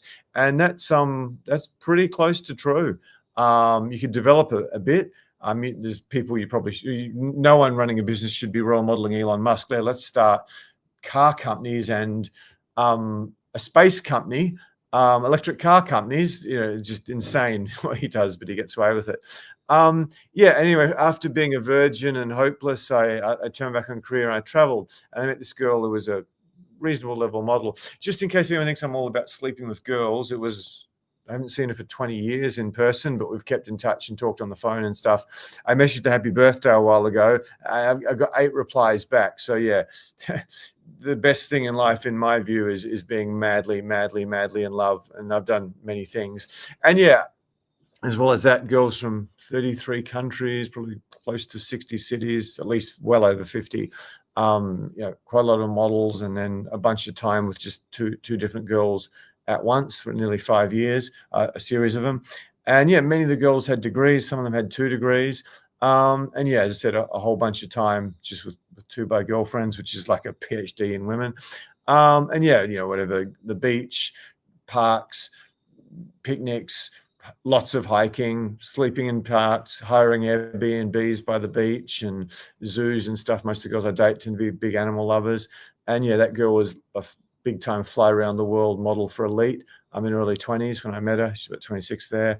And yeah, I started the business just, doing what every other guy does, just telling guys go approach and doing a few demonstrations first and giving them some tips and stuff. And then quite quickly, I transferred to, before I did that, I'd get the guys to come in and practice their approaching conversation skills with my 2 girlfriends. And that was, without being big-headed, that was like an apple hitting Newton in the head or something. Because yeah, and since then I've hired a bunch of women I wasn't having threesomes with, and I'm like Tess and Natalia and all that. And yeah, we've transformed thousands of guys from all over the world. Anyway, 3 lots of threesomes, and one of them went on forever, just 3 months after his boot camp. Yeah, you get the idea. We take you to boot camp, we take you to bars, boot camps. I might run through this quickly. Yeah, this guy's one of the dorkiest guys who ever coached, late life virgin, probably on the spectrum, slept with a bunch of white girls, and then married this beautiful, beautiful Asian doctor who's as tall as him. This guy flew from Nashville, Tennessee. Was he 58 when we coached him? Just most of his life single. When he wasn't in single, he was in a toxic relationship. Engineer who turned into a psychologist, Ivy League educated. He trained with the girls, and yeah, dated women exclusively 26 to 36 for 2.5 years after that. And there was really accomplished women. There was a yoga teacher, a psychologist, fly around America singer, and one more I've forgotten. I'm an entrepreneur. And yeah, I haven't done this alone. I've done this thanks to women like this, really attractive women, 2 former models, who, help coach my clients and make them amazing. Yeah, we promise you supreme social confidence, stack of hot dates, beautiful, loving, dream, sane girlfriend fast. Yeah, so if you want to actually get hot dates with women you actually want this week, get trained by an expert, just like Tony Robbins helped me so much. What happens, we've been through this before, identify and eliminate lifetime mistakes. You'll probably pick up nearly all of them just in one session. Get much better approaching, much better conversations. Most importantly, get a 17-point plan and top 3 action steps. Yeah, I think there was 2 left last time I checked. Out of the 5 or 6 we put up. And yes, it's a very, very special offer because we usually charge $15.95, $14.95 on our website. Now I'll get my window back. Where's my window back gone? Mr. Tech, hopeless. Okay, it's hiding there. Oh my God, technology doesn't like me. So yeah, thank you for that. And we'll get the slides back up. Legend, thank you. So we might, let me see. Okay, will we do this? What's the time? It's getting very late. We might have to do this another time. Tess, can we get back onto the questions, please? Yeah, I think we're kind of we were kind of at the end of them, James. Well, can you guys fire through some questions? I try to keep these under sort of the 2.5 hour yeah, mark. if there's anything we've missed, guys, please repost them, because sometimes it gets a bit hard to keep up with these as we're going. We've got a question. We've got a request from Magnus. We're going to charge for this soon, but we'll do it for free because we're so early in our journey. Hey, Tessa James, could you possibly arrange to put us with Melbourne guys in touch, please? Luke Martin. I believe you guys have been chatting in the chat and you're trying to catch up. If you could just send your phone number and email to james@socialcoach.com if you want to. Ben's literally a former student. He's like one of the hottest guys in Melbourne. So you definitely want to wing with him. I believe he's getting coaching with Tess now. I'm pretty sure he is. And yeah, so if any of the Melbourne guys put their details in the chat, then we'd absolutely love to put you. No, not send it to James@socialcoach. Any new questions? Thanks for picking up the comment. Success. Wonder if there's any beautiful women out there into Lego. Tess, do you have any friends into Lego? No, but funnily enough, I like that stupid show hosted by what's his name? Hamish. That Lego Masters show. I think it's a fun show. I think go on the show. Try, if you're really into Lego and you're good at building stuff, go on that show. And I'm sure if there are women interested in Lego, they'll reach out to you.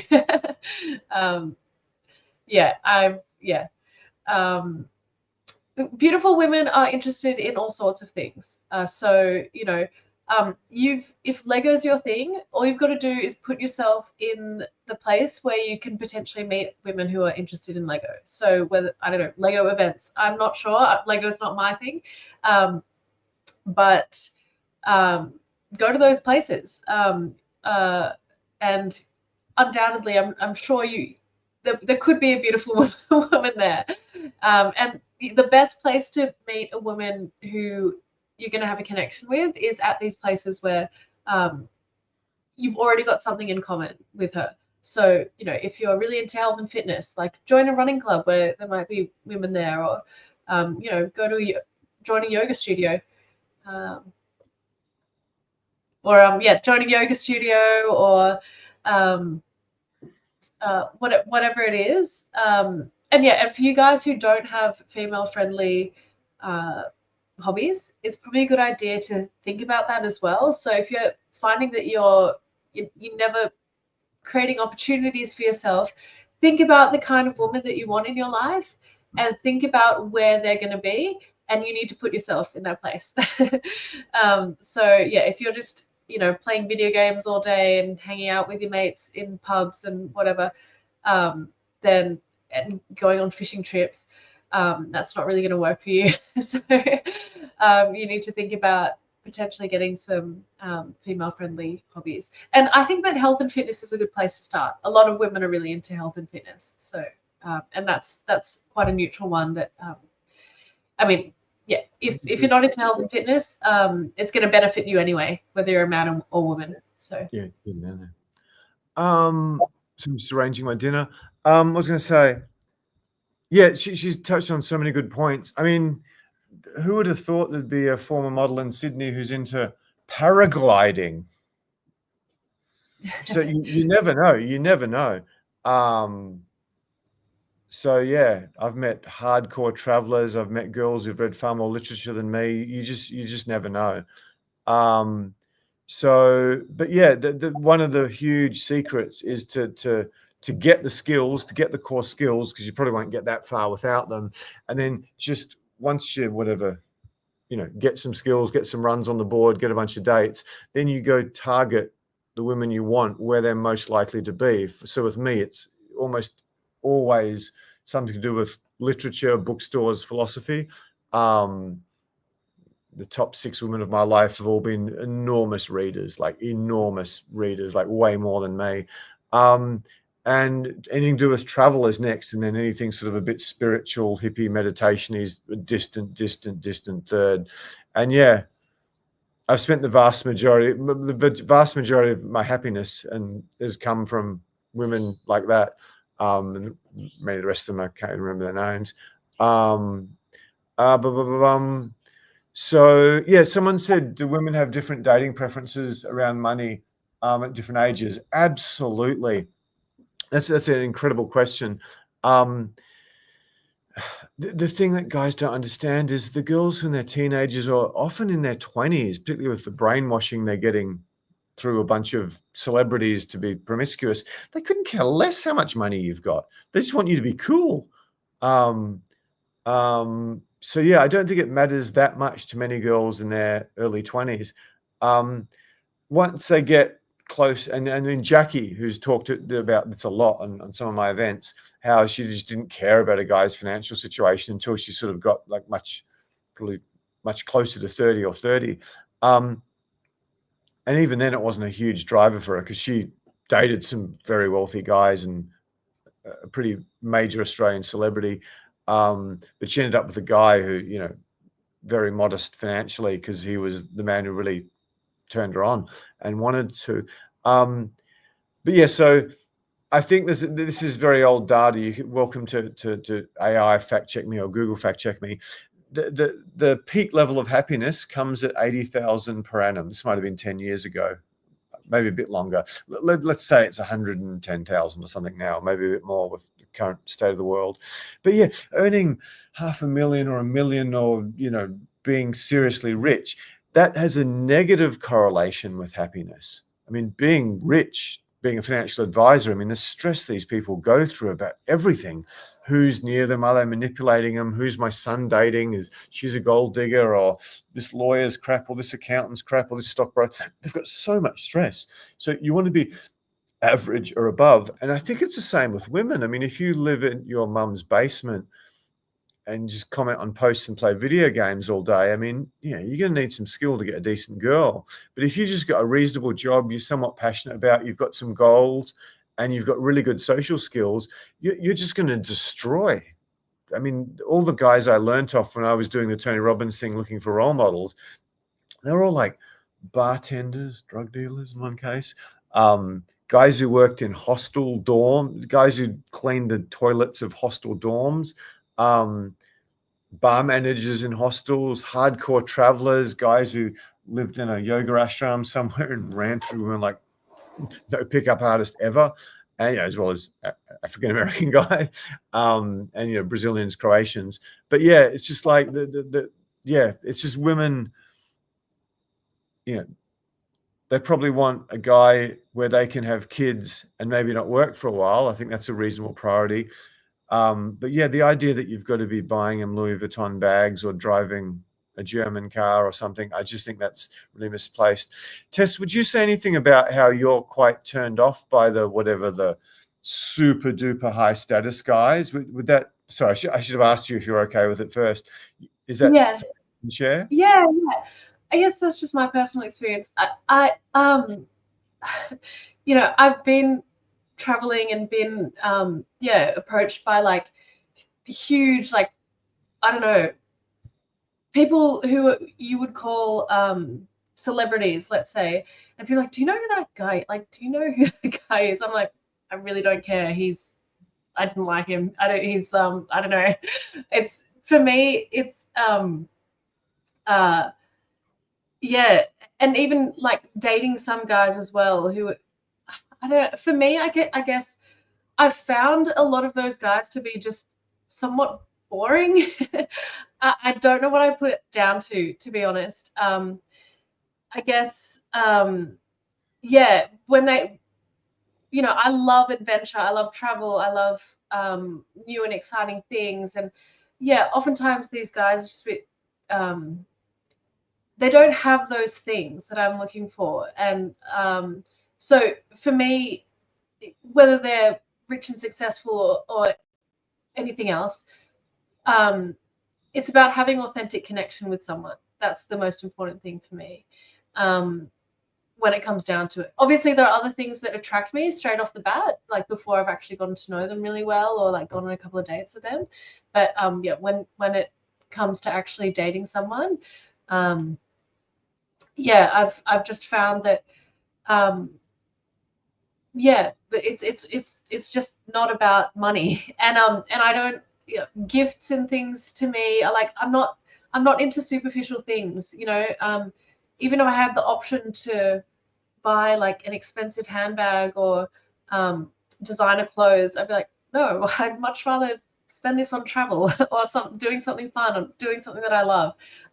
It's just not interesting to me. Yeah, that's amazing what Tess just said.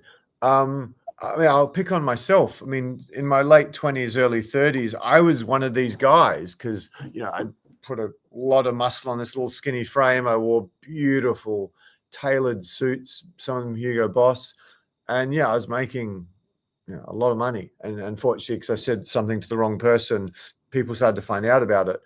Plus, it was obvious if you looked at the top advisors in the country list. It's so boring. It's so fucking boring. All I could talk about was business or sport or getting drunk on the weekend. I hadn't read a book in years. Hey, Stella, welcome back. One of my favorites. I hadn't read a book in years, decade. And the only thing I read was the Financial Review or Business Review Weekly and the only TV shows I watched was the business section of the Sunday program. So if I was drinking, working, I'd finished studying, drinking, working, playing sport. That was my entire life. And I had no skills with women. My dick was tiny, despite having big shoulders and stuff, because I'd never used the thing. I had no idea about sex. I had no idea about a vagina. I mean, the first girl I tried to sleep with, I couldn't figure out the angles to actually get into the bloody tunnel. I was just completely hopeless. Just completely hopeless. On the surface, and very, very confident in many ways. You got me public speaking about something I knew, or, I was quite attractive in many ways, but I have to use the R word. I was a complete retard with women on a scale you can't even fathom. And having dated, my fair share of models in New York are exposed to the elite of the earth in terms of hedge funds, broking, private equity, and that sort of thing, investment banking. It's just the same story. The guy's just so boring and so dull. I'm not saying every single one, but yeah. And the other thing is they have the most narrow experience with these tacky sort of gold diggery, often plastic surgery women. So yeah, for many women, they just, they might have done it once or twice, but it's just like, it's so unrewarding. And, anyway, it's just, okay. I think I said at the start, women massively, they just don't understand what attracts men, particularly high value men. I've got I don't want to say too much just in case. I had a guy who retired. I don't know what he was worth. He did 3.5 or 4.5 million sterling 1 year, and a bunch more what's that? I don't even know. 6 million Aussie or more. 6-7 million Aussie in a year.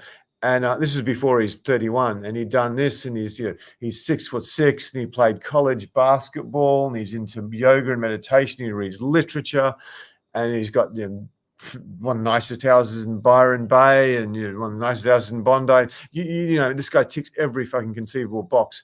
I needed to basically have a electric prodder thing to stop the female trainers throwing themselves at him. Natalia was the most well-behaved. Tess wasn't there at that point. He doesn't want to date some super high-value corporate woman. He just wants to date a yoga teacher. He doesn't want any fucking problems. And women just don't understand these things. And I think we're obsessed with never know, the swimsuit model who's in a few of my videos. She had shoes. She had these beautiful, whatever, Italian shoes. And she had 2 pairs of them. And she accidentally picked up the wrong pair. And she was staying with someone for the boot camp. And it had this tiny little stain, a third of the size of a 5-cent piece. And she said she was mortified the whole weekend that guys would see this swimsuit model stacked out there, hip to waist ratio, long, thin legs, and they'd see the stain on her shoes and they'd think badly of her. I'm like, you got no idea, honey. You've got no idea. As men, we look at 5 things, 6 things, if that. It doesn't matter whether it's from Kmart or from Dolce & Gabbana Couture. We just want this stuff. But women don't understand this. Some women say that they dress to compete with other women. And guys, you see them with all these big, huge muscles, which for many of the best women, it's just a big turnoff. It's like, you spend lots of time at the gym. What else do you do? Or even worse, you've got lots of big muscles. You must be very, very insecure about yourself. And the last thing a woman wants is an insecure man. So yeah, the misconceptions both genders have about each other is just staggering. I mean, men want attractive, healthy bodies. So we go try to become Arnold Schwarzenegger or Brad Pitt in Fight Club or whatever your model is. And women don't care. I mean, a lot of women I know, they don't want some ripped, cut guy because, even if they're, models or something, they'll get to past 20 something. And then it's like, oh, this guy's got this perfect set of abs and body and I got to take my jeans off in front of him, and I'm not the way I was when I was 19. So a lot of women are actually turned off by that. Monica probably won't mind me saying, read it on the website. I mean, she's much more attracted to a dad bod because she doesn't want to have to be a catwalk model build her whole life. So yeah, so you most of you guys just don't understand what women want. I'm not saying all of you. Most of you have no clue, and many women have no clue. I don't know if some of the male dating coaches on YouTube get this either. Male dating coaches for women. So yeah, it's just conversation skills, dress well, read signals, understand a bit of psychology, take care of them in bed, at least somewhat. Be a good, decent, honest guy. Have lots of stuff in common you can talk about. That's what Tess has gone back to over and over again. So yeah, and then touch, eye contact, body language, how to escalate, and just be a man, take charge, do things, solve problems for her, protect her, do all the gentlemanly stuff, like, let her go through a door sometimes first, or as I've said at the start, walk with her on the roadside. I mean,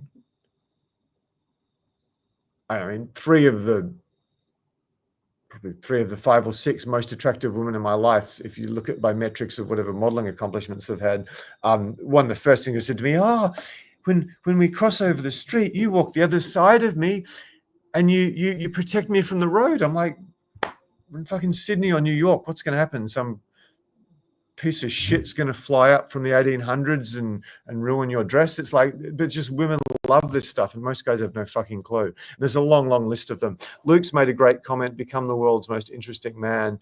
I think it's getting close to sign off time. I think there's I think we've got 3 or 4 guys for tomorrow, Tess. So I'm looking forward to coaching you. Was it 3 or 4? Let me see. So yeah, we've got 2 spots left. So if anyone wants to grab them, Tess can change your life tomorrow. So identify lifetime mistakes, massively increase your conversation skills and dating skills, and yeah, a plan of exactly what you're doing wrong and what you need to work on.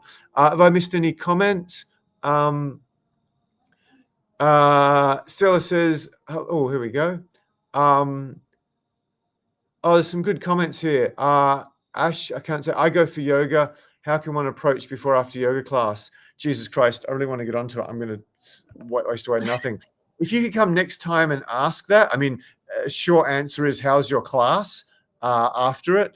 There's a whole bunch of techniques I've used to have more success in yoga than I really should have, given so many of the guys there are super hot, particularly in Bondi Beach. Happiness is being grateful for what you have, says picture for success. Yeah, the Buddhists are really big in that. And can you repost the link for best content ever? Oh, we forgot all about that. Tech Guy, do you have that link you can post? And yeah, final big ask is, yeah, if you guys want to see more of these and more of Tess, yeah, anyone who can, many of you may have already sort of gone about it, like, subscribe, ring that bell, book in for a call and tell us how we changed your life. Whatever you can do to help us, you'll get much, much, much more of this. Yeah, anything you want to sign off with, Tess? Just thank you guys, and always great to see the familiar names. We love having you guys back. Thank you so much for your engagement and your awesome questions. It's been some really good stuff that's come up today. And yeah, make sure we do still have 2 spots left for tomorrow. So if you guys haven't tried this before, there are a bunch of people who I've worked with who are here who said some really awesome stuff about working with me. But so thank you guys. I really, really appreciate that. And if you haven't tried it, tomorrow's your opportunity. Make sure you guys jump on that. I'd love to work with you. As always, I'm trying to help you guys as much as I can. So Thank you guys. Thank you so much. Thanks, guys. Thanks for your support, especially so early in our journey. And yeah, thank you for all the questions tonight. That's a different thing for us, and I think it's probably providing a lot more value to you guys. And the silly old man with the grey beard just figured out, oh, you can put the questions on the screen and people can see what we're talking about. So maybe that's why we got more questions rather than me just crapping on about something or asking Tess to crap on about something you've got no context in. Anyway, I'll bid you farewell. Great to have Steve Seller again. Love to have you there. And Martin, Luke, Lucha, I can't pronounce all of them. There's a whole bunch of others. Magnus, who else? Dave. Yeah, whoever the regulars are, Samson, whatever. Yeah, anyway, thank you so much. Our attention span has got $signs, $signs. If you send an email to James at Social Coach, I can answer that. I think someone asked about the cost of the program, which I probably would prefer not to share. Yeah, we've done it all. I'll sign off, and thank you so much, Tess. And I'm going to go feed my skinny little body some food because I'm fucking starving. I usually eat early. That's one of my health secrets too. Do what the Buddhists do. Don't eat dinner too late and go to sleep an hour or two later, expecting your body to digest all that and you get a good restful sleep. Anyway, more of the how to have grey hair at 54 soon. Anyway, cheers and reverse it. I'm crapping on. Thanks so much, Tess. Thanks, guys. Thanks for all the questions. Cheers.